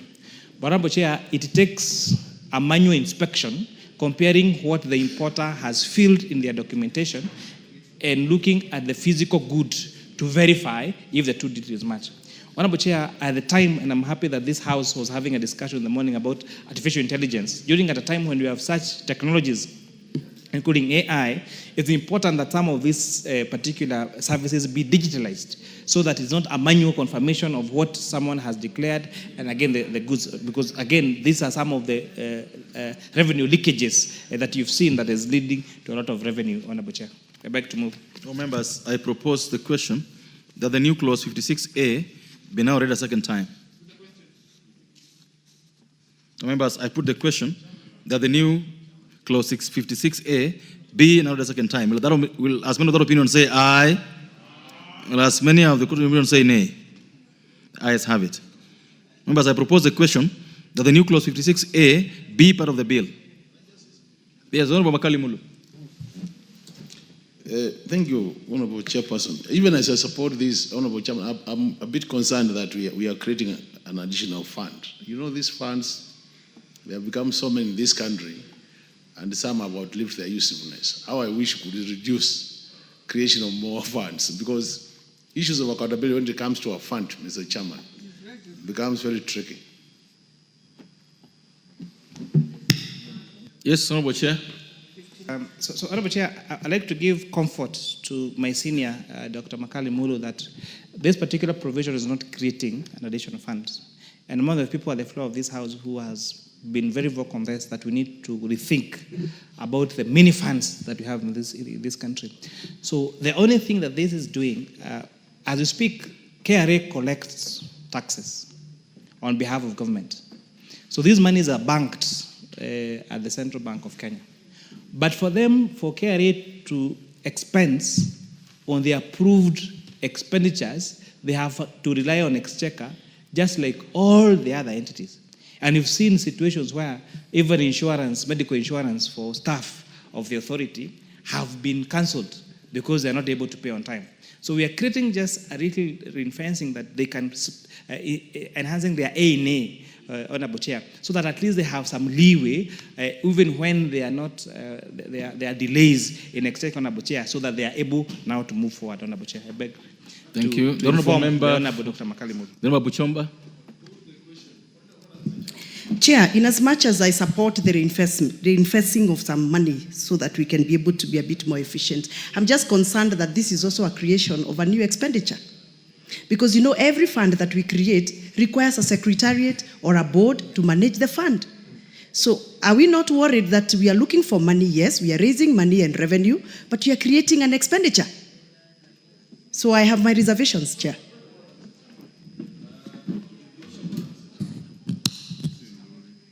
The Honorable Makali Mulu.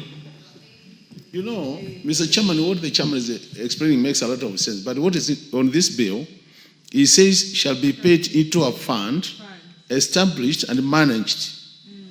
So unless what he's saying is not what is in the bill, that's why I was raising this matter, that if he was talking about ring-fencing the resources, I have no problem. But we are establishing a fund, Mr. Chairman, as per this amendment. The word fund and to use is the word. The Honorable Mayaka.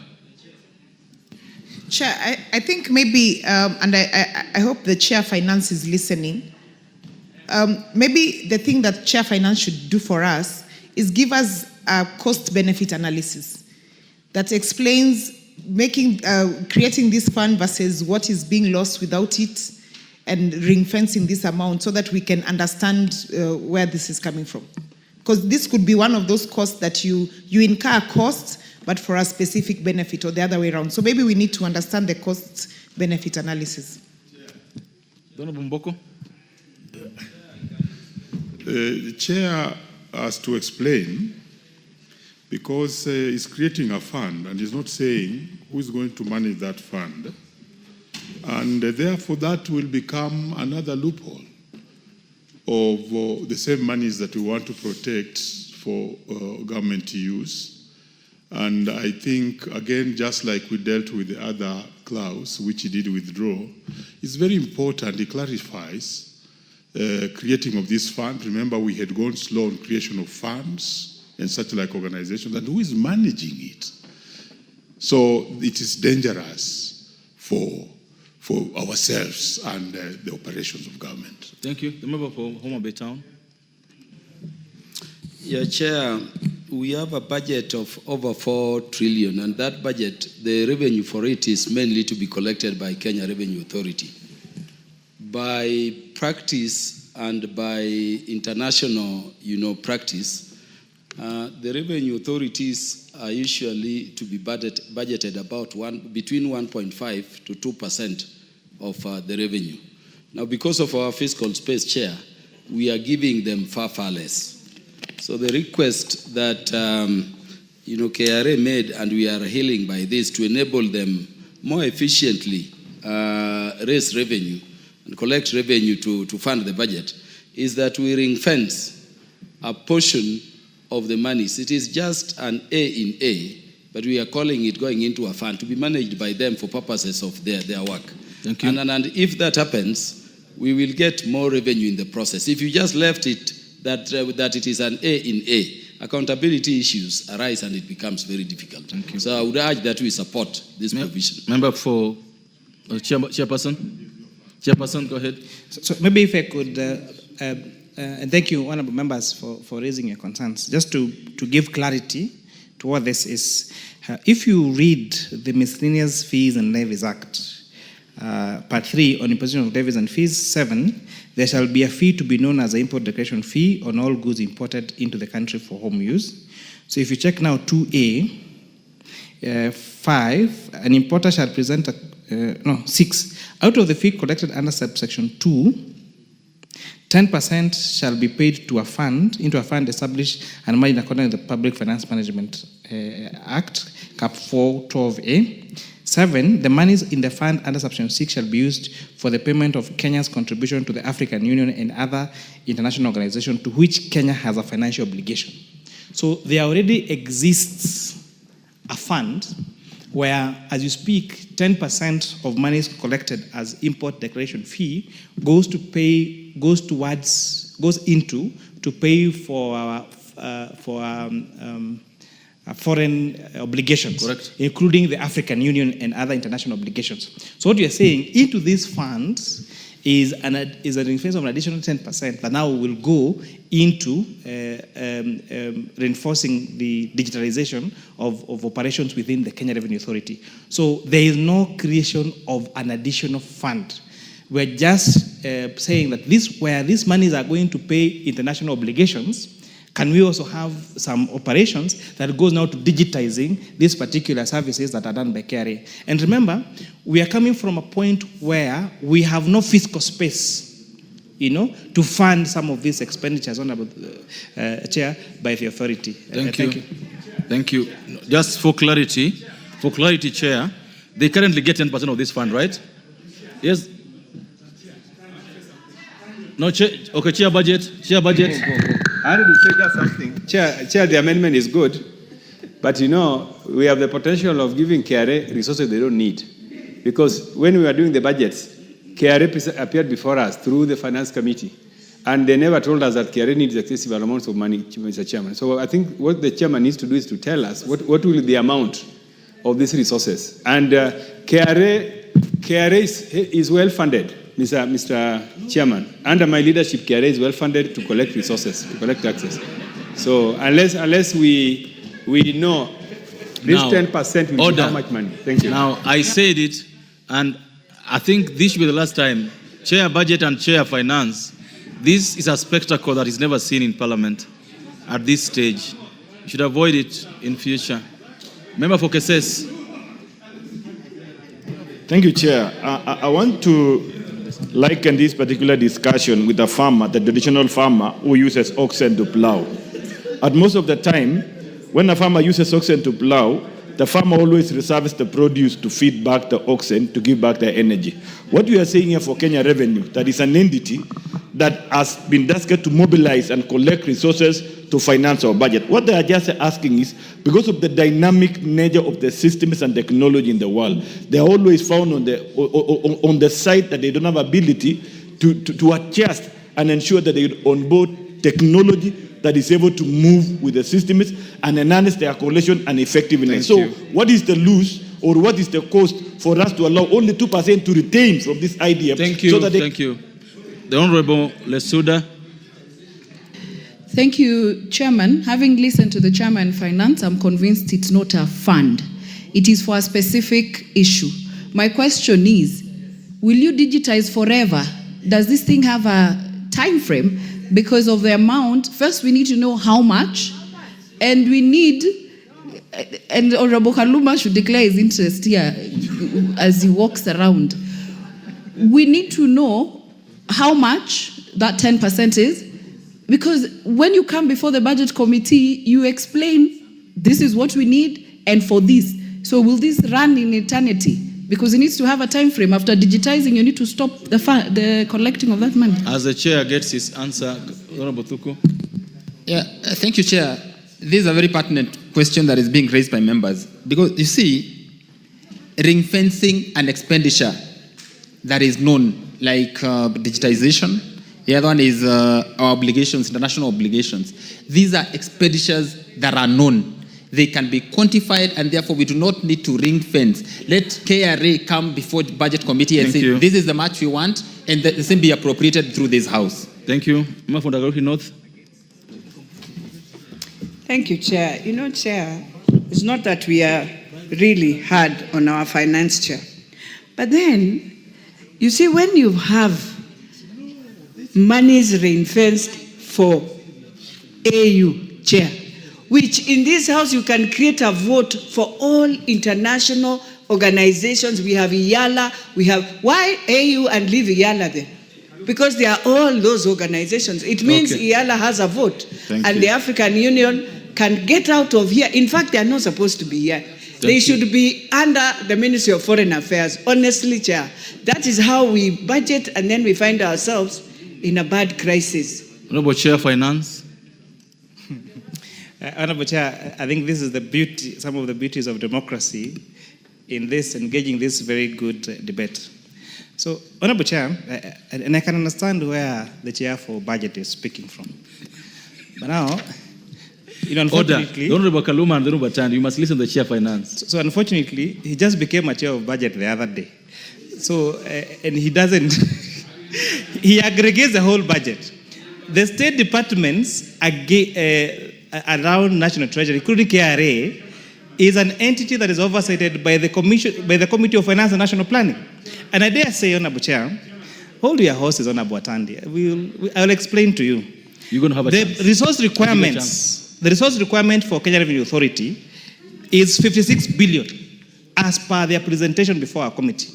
KRA does not present to budget committee, they present to the Committee of Finance and National Planning, because we're the ones who is the department committee.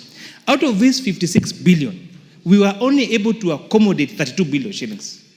And they're telling us, you want to give us roles to go and raise revenue. Yet, we don't even have our own medical insurance. And unfortunately, after I had a discussion with the chair budget, I said, well, where can we raise an additional 20 billion? There was no fiscal space. The KRA Act, Honorable Chair, provides that KRA shall be funded up to 2% of their collection. As we speak, this particular budget, which is the estimates that we're going to discuss tomorrow on the appropriations, only gives them 1.02%, against even what is recommended by law of around 2%. In fact, one of the recommendations that we're receiving from public participation is maybe we need to make the 2.5%, the 2%, at least 2% and not up to 2%. We have an entity, Honorable Chair, that we require to raise revenue for this country. For the last 10 years, there has never been a salary adjustment for any of those staff. These are the same staff we are sending to do an assessment on a taxpayer who has an assessment of 100 million shillings. What are you telling them? They have not had a salary increase for the last 10 years. They do not have a medical insurance that if they get sick, they can't go to the hospital. And there are people you are sending them to taxpayer. That's why we are saying there is no fiscal space to do that. That is why we are saying, Honorable Chair, can we have creative ways of funding these particular entities without increasing taxation? And this is one of the proposals that this proposal is seeking to do, Honorable Chair. Okay, this is done. Honorable Tandi, the last word on this so that we Chair, know the chair of finance is my friend, and when we joined Parliament, we sat with him in the finance committee. And I understand the explanation he's giving us towards justifying this particular fund for KRA. Honorable Chair, you are a member of Budget Committee. When the chairman came before us to defend his budget, departmental budgets, he never told us that KRA needs such amount of money. That did not come. I can even produce the answer. And Chair, if it is a matter of KRA sorting out the issues to do with KRA staff in terms of their staff increases, salary increases, that we can do, Chairman, and that we have done, and we have done that. Chairman, I'm of the view that if we are to give blanket, allocation to KRA, this is something that other government agencies will also want.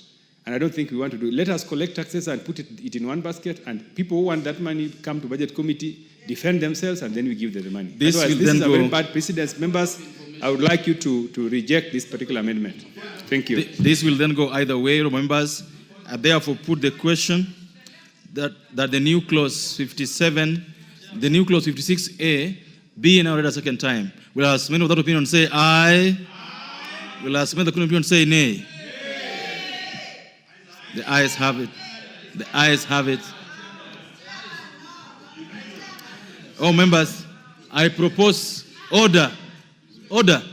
Oh, members, I propose the question that the new clause 56A be part of the bill. I now put the question that the new clause 56A be part of the bill. Will ask many of the opinion say aye. Will ask many of the opinion say nay. The ayes have it.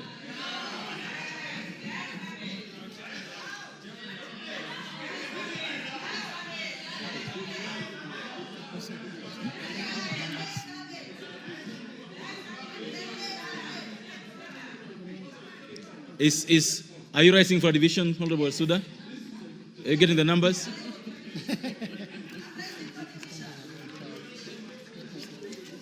Next clause. Provisions relating to the Stamp Duty Act, Cap 480, Clause 60. Oh, members, I propose a question that Clause 60 be part of the bill. And because there's no amendment, I put the question that Clause 60 be part of the bill. Will ask me another opinion say aye. Will ask me another opinion say nay. Ayes have it. Title. Oh, members, I propose the question that the title of the bill. I now put the question that the title be the title of the bill. Will ask another opinion say aye. Will ask another opinion say nay. Ayes have it. Clause 1. Members, I propose the question that Clause 1 be part of the bill. Because there's no amendment, I put the question that Clause 1 be part of the bill. Will ask another opinion say aye. Will ask another opinion say nay. The ayes have it.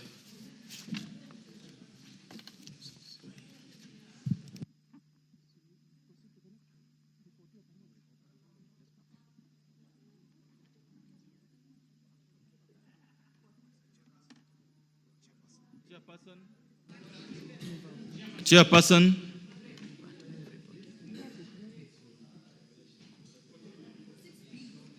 Chairperson to move for reporting.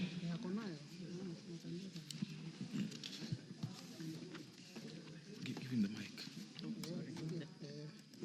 Honorable Chairperson, I beg to move that the committee do report to the House its question of the Finance Bill, National Assembly Bill number 19 of 2025, and its approval thereof with amendments. All members, order. All members, I put the question that the committee do report to the House its consideration of the Finance Bill, National Assembly Bill number 19 of 2025, and its approval thereof with amendments.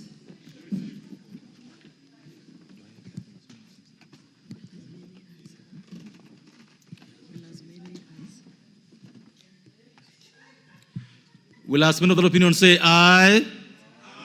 Will ask many of the opinion say nay. The ayes have it.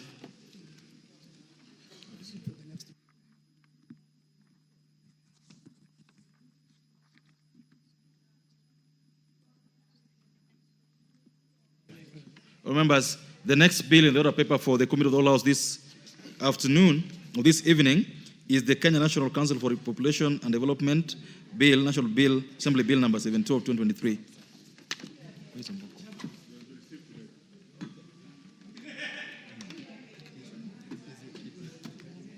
No, it's in the order paper.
Order, members, we proceed to the Kenya National Council for Population and Development Bill, National Assembly Bill number 72 of 2023, and we are in the committee of the whole House. Clause 3. Are there amendments? Where is the chair? Same. So, Chair, you will still have to proceed.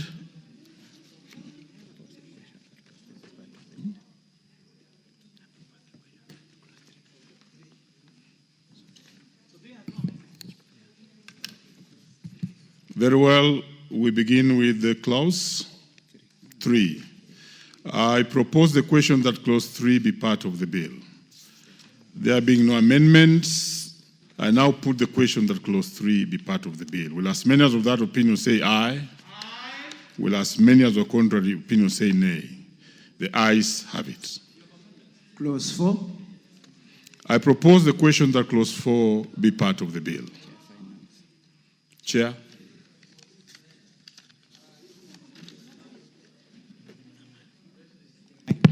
Honorable Chair, I beg to move that clause 4 be amended as per the order paper. This proposal is seeking to delete a redundant words and provisions contained in the National Council for Population Development Order 2004. I beg to move, Honorable Chair.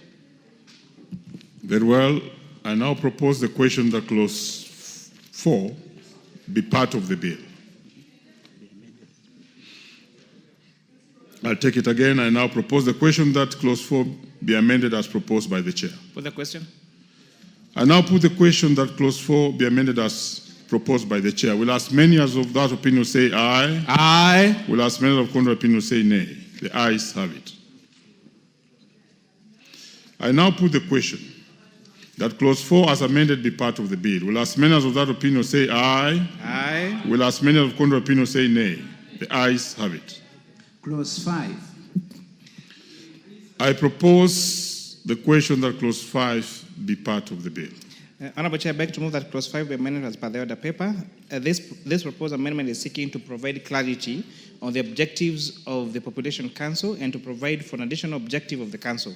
The existing National Council for Population and Development plays a key role in reporting in Kenya's progress on development during processes such as the International Conference on Population and Development, both at the regional level and the United Nations. Therefore, the proposed amendment is seeking to provide for additional objective of the Council to coordinate the development and submission of population reports by the various stakeholders in Kenya. Very well, Chair. I now propose the question that clause 5 be amended as proposed by the Chair. Thank you. I now put the question that clause 5 be amended as proposed by the Chair. Will as many as of that opinion say aye? Aye. Will as many as of contrary opinion say nay? The ayes have it. I now put the question that clause 5 as amended be part of the bill. Will as many as of that opinion say aye? Aye. Will as many of contrary opinion say nay? The ayes have it. Clause 6. I propose the question that clause 6 be part of the bill. Chair. Honorable Chair, I beg to move that clause 6 be amended as per the order paper. This amendment is seeking to provide clarity on the functions of the Council and to provide for 2 additional functions of the Council, which are to advise the relevant ministry on global commitments, agreements, and declarations adopted by the state relevant to population development, and 2, to collaborate with other state agencies and bodies for the effective discharge of its functions. These additional functions arise since the Council plays a critical role in global commitments within its purview, and there is need for the Council to collaborate with other institutions to bolster its productivity. Very well. I propose the question that clause 6 be amended as proposed by the Chair. Put the question. I now put the question that clause 6 be amended as proposed by the Chair. Will as many as of that opinion say aye? Aye. Will as many as of contrary opinion say nay? The ayes have it. I now put the question that clause 6 as amended be part of the bill. Will as many as of that opinion say aye? Aye. Will as many as of contrary opinion say nay? The ayes have it. Clause 7. I propose the question that clause 7 be part of the bill.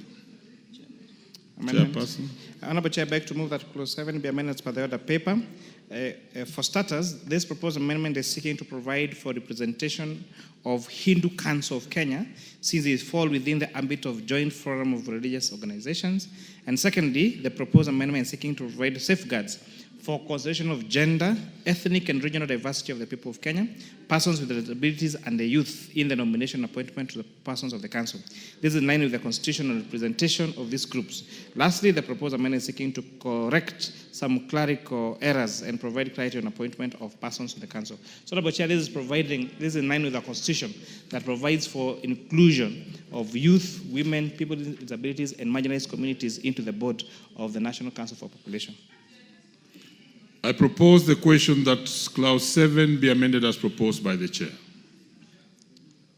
Yes.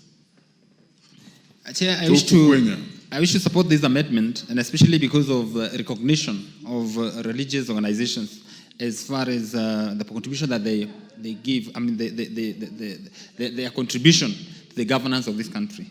I support. Very well, honorable members. I now put the question that clause 7 be amended as proposed by the Chair. Will as many as of that opinion say aye? Aye. Will as many as of contrary opinion say nay? The ayes have it. I now put the question that clause 7 as amended be part of the bill. Will as many as of that opinion say aye? Aye. Will as many as of contrary opinion say nay? The ayes have it. Clauses 8, 9, 10, 11, 12, 13, 14, 15, 16, 17, and 18.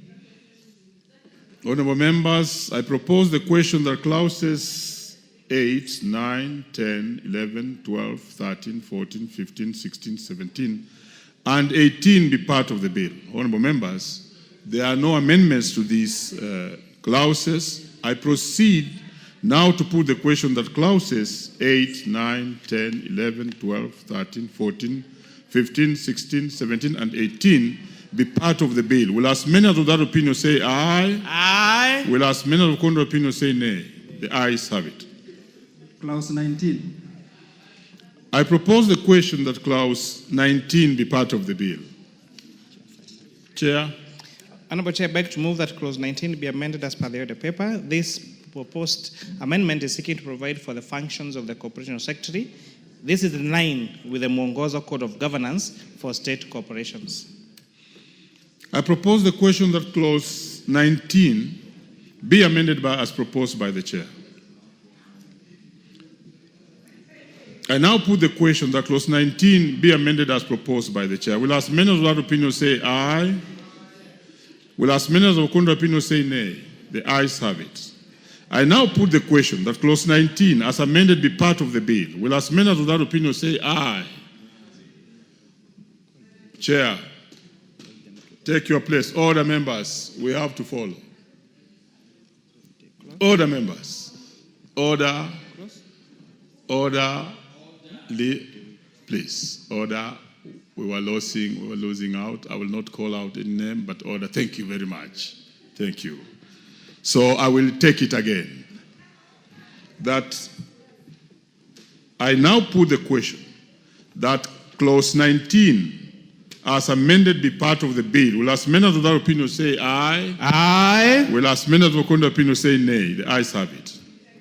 Clauses 20, 21, 22, 23, 24, 25, 26, 27, and 28. I propose the question that clauses 20, 21, 22, 23, 24, 25, 26, 27, and 28 be part of the bill. Honorable members, there are no amendments to these clauses, and I therefore now put the question that clauses 20, 21, 22, 23, 24, 25, 26, 27, and 28 be part of the bill. Will as many as of that opinion say aye? Aye. Will as many as of the contrary opinion say nay? The ayes have it. Clause 29. I propose the question that clause 9 be part of the bill. Honorable Chair, this proposal is seeking to amend clause 29, which was providing for consultant services offered to the council or by the council, and because this has a substantial challenge of being abused. So, Honorable Chair, the bill was providing specifically, clause 29, that the council may engage consultancy services to other institutions, and we're wondering why that was really necessary. So we propose that this particular proposal be deleted so as not subject to abuse. I best move on, Honorable Chair. Very well. I propose the question that clause 29 be deleted as proposed by the chair. I now put the question that clause 29 be deleted as proposed by the chair. Will as many of that opinion say aye? Aye. Will as many of the contrary opinion say nay? The ayes have it. Clause 30. I propose the question that clause 30 be part of the bill. Honorable Chair, this is also a clause that we found interesting. Clause 30 reads, a notice or document shall be served in the council by delivering them at the office of the Director General, and 2, the office of the Director General shall serve documents or notice to other institutions as need arises. And Honorable Chair, we were at pain to understand why such a small administrative matter like submission of documents needed to be in an act of parliament. And that's why we are proposing its deletion, because it can be addressed administratively rather than being part of a legislative or legal framework. Very well, Chair. I now propose the question that clause 30 be deleted as proposed by the chair. I now put the question that clause 30 be deleted as proposed by the chair. Will as many of that opinion say aye? Aye. Will as many of contrary opinion say nay? The ayes have it. Clause 31. I propose the question that clause 31 be part of the bill. Chair. So, Honorable Chair, I beg to move that clause 31 be amended as per the order paper. This proposal is seeking an amendment to specify matters to be provided for in regulations and to align clause 31 of the bill with Standing Order number 118. It provides that every bill that confers on any state organ, state officer, or a person or pass on the authority to make provision, making the force of law in Kenya in terms of Article 94(6) of the Constitution, shall contain a separate and distinct part of the bill under the provisions on delegated powers, in which shall expressly specify. So A, the purpose of the objective for which that authority is conferred, B, the limits of the authority, C, the nature of scope of the law which may be made, and D, the principles and standards applicable to the law made under the authority. So I beg to move, Honorable Chair. Honorable members, I propose the question that clause 31 be amended as proposed by the chair. Put the question.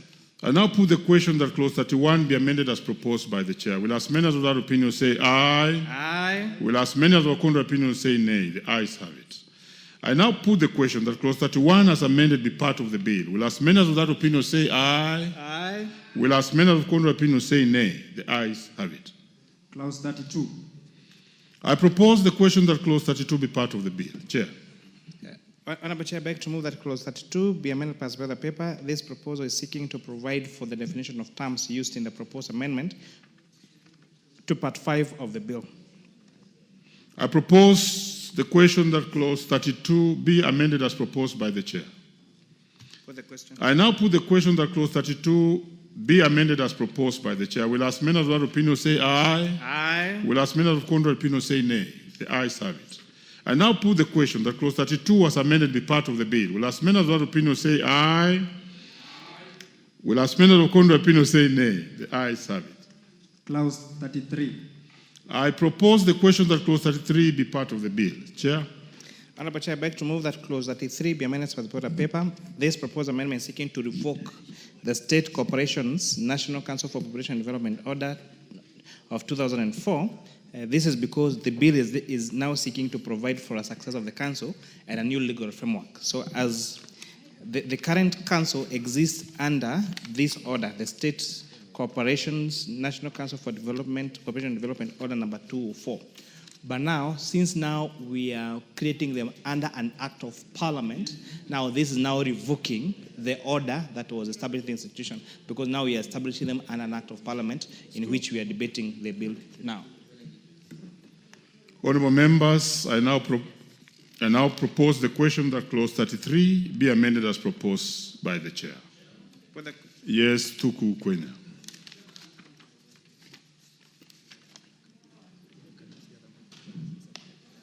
Use the mic that is just next to you on your left. Chair, I wish to support this amendment because failure to revoke or to revoke NCPD now will definitely give life to two state corporations, one by gazette notice and the other one by act of parliament, and therefore I support. Honorable members, I now put the question that clause 33 be amended as proposed by the chair. Will as many as of that opinion say aye? Will as many of contrary opinion say nay? The ayes have it. I now put the question that clause 33 as amended be part of the bill. Will as many of that opinion say aye? Will as many of contrary opinion say nay? The ayes have it. New clause 4A.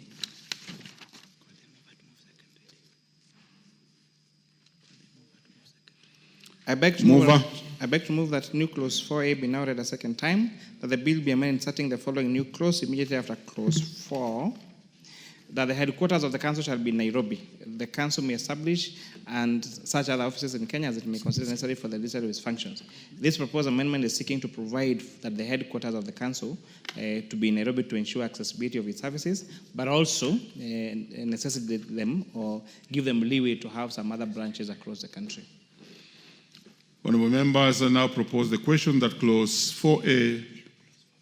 I now propose the question that the new clause 4A be now read a second time.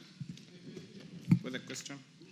I now put the question that the new clause 4A be now read a second time. Will as many as without opinion say aye? Aye. Will as many as with contrary opinion say nay?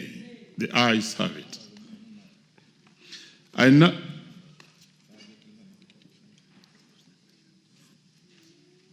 I now propose the question that the new clause 4A be part of the bill.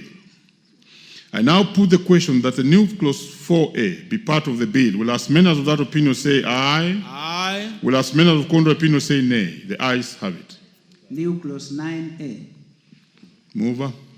Honorable Chair, I beg to move that new clause 9A be now read a second time. Honorable Chair, this new clause 9A is now providing for the minimum requirements to be a member of the National Council for Population Development, and it's now requiring that each person, for one to be appointed on the board, then they must possess at least a degree from a recognized university in Kenya.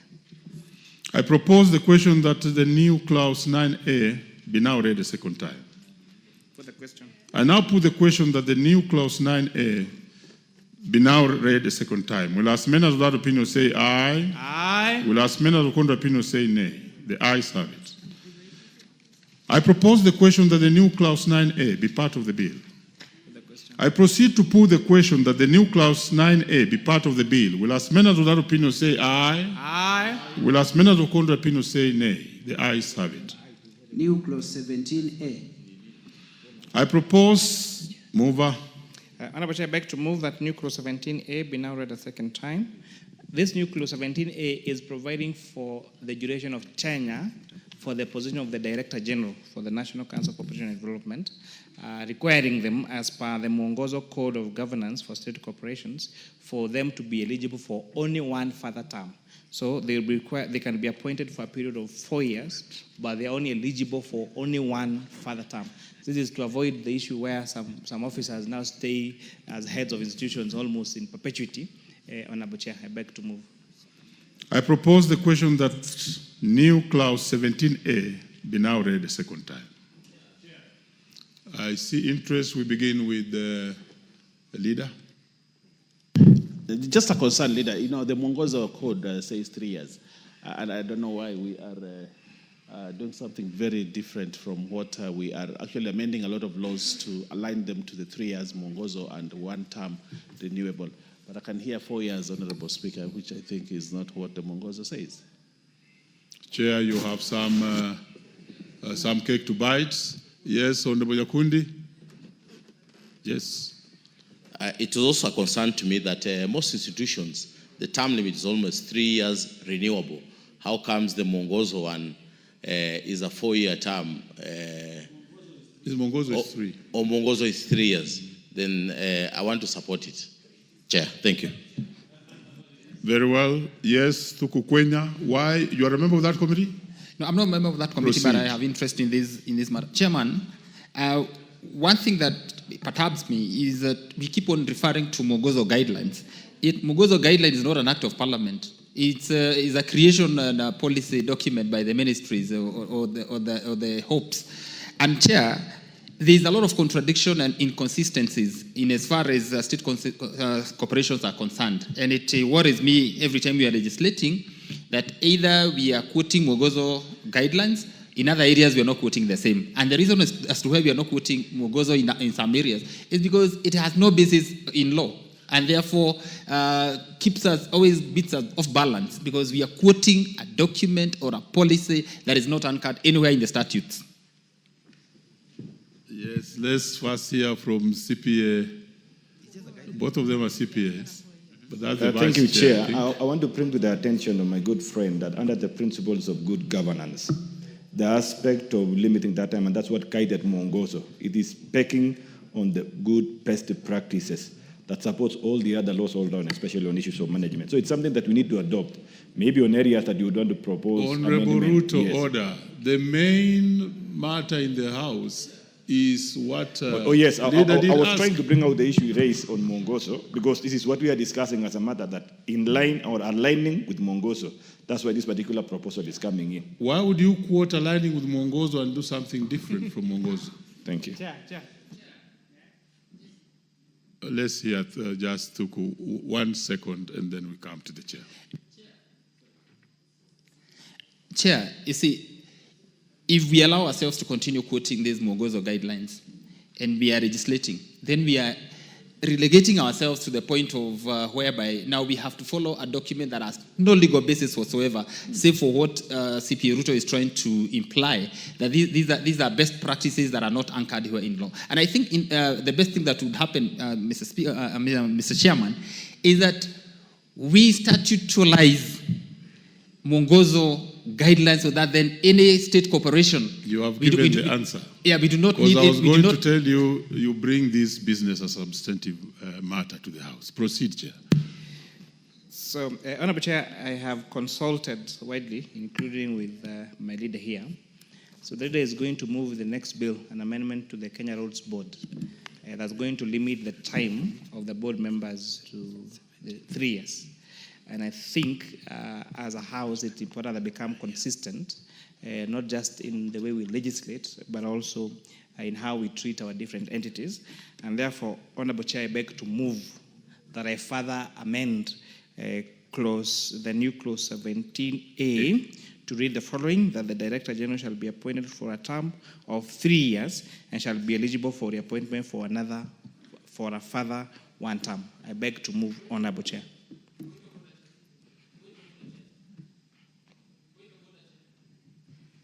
Yes, Honorable Thuku. Just as a matter of procedure, Chair, I would want you to give direction as to whether the chairman is in order to even attempt to propose that amendment. On the floor, we do not have the amendment with us, and therefore we have not had time even to internalize the same and to understand what it is that he's trying to move. And therefore, Chair, I wish that you just rule him out of order and just follow the read of procedures of this House. I hope. Chair, let me hear a leader. Chair, an amendment, if I suggest an amendment on a bill that is not mine, then I require to circulate all that. Order, Honorable Thuku. But this bill belongs to the chairperson. It is his bill. And he can move an amendment within an amendment, Honorable Speaker. And you don't have to have it. You've already had it. And we are just actually trying to be consistent with policy, Honorable Speaker. So let's make progress, Honorable Kwenya Thuku. We respect your sentiments on this. We hold you in high esteem that you refused this one. But, Honorable Speaker, let's make progress. Honorable Thuku, the procedure has been followed. If you go to our standing order number 133, it clearly explains what the chair has done and is very much in order. You can refer. Can we hear Honorable, one more member want to speak on this there? General. Thank you very much, Honorable Chair. I think we are a house of tradition, customs, and when the chair is going to move an amendment, that does not substantively have effect on the body of that law being debated, then I think it's in order. It's not the first time we are doing it. Thank you, Chair. Oh, still more contribution? Yes, let's hear. Honorable. Thank you, Chair. Personally, I rise to support the chair, the amendment of the chair. Members, let me proceed now to propose the question that a new clause 17A be further amended as proposed by the chair. Honorable members, I proceed to put the question that a new clause 17A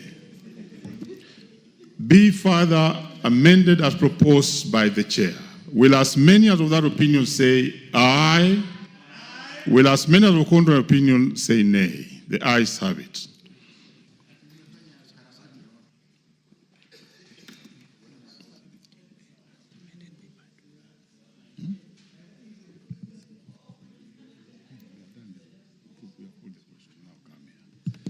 I now propose the question that the new clause 17A be part of the bill. I proceed, as amended by the chair. I proceed to put the question that the new clause 17A be part of the bill as amended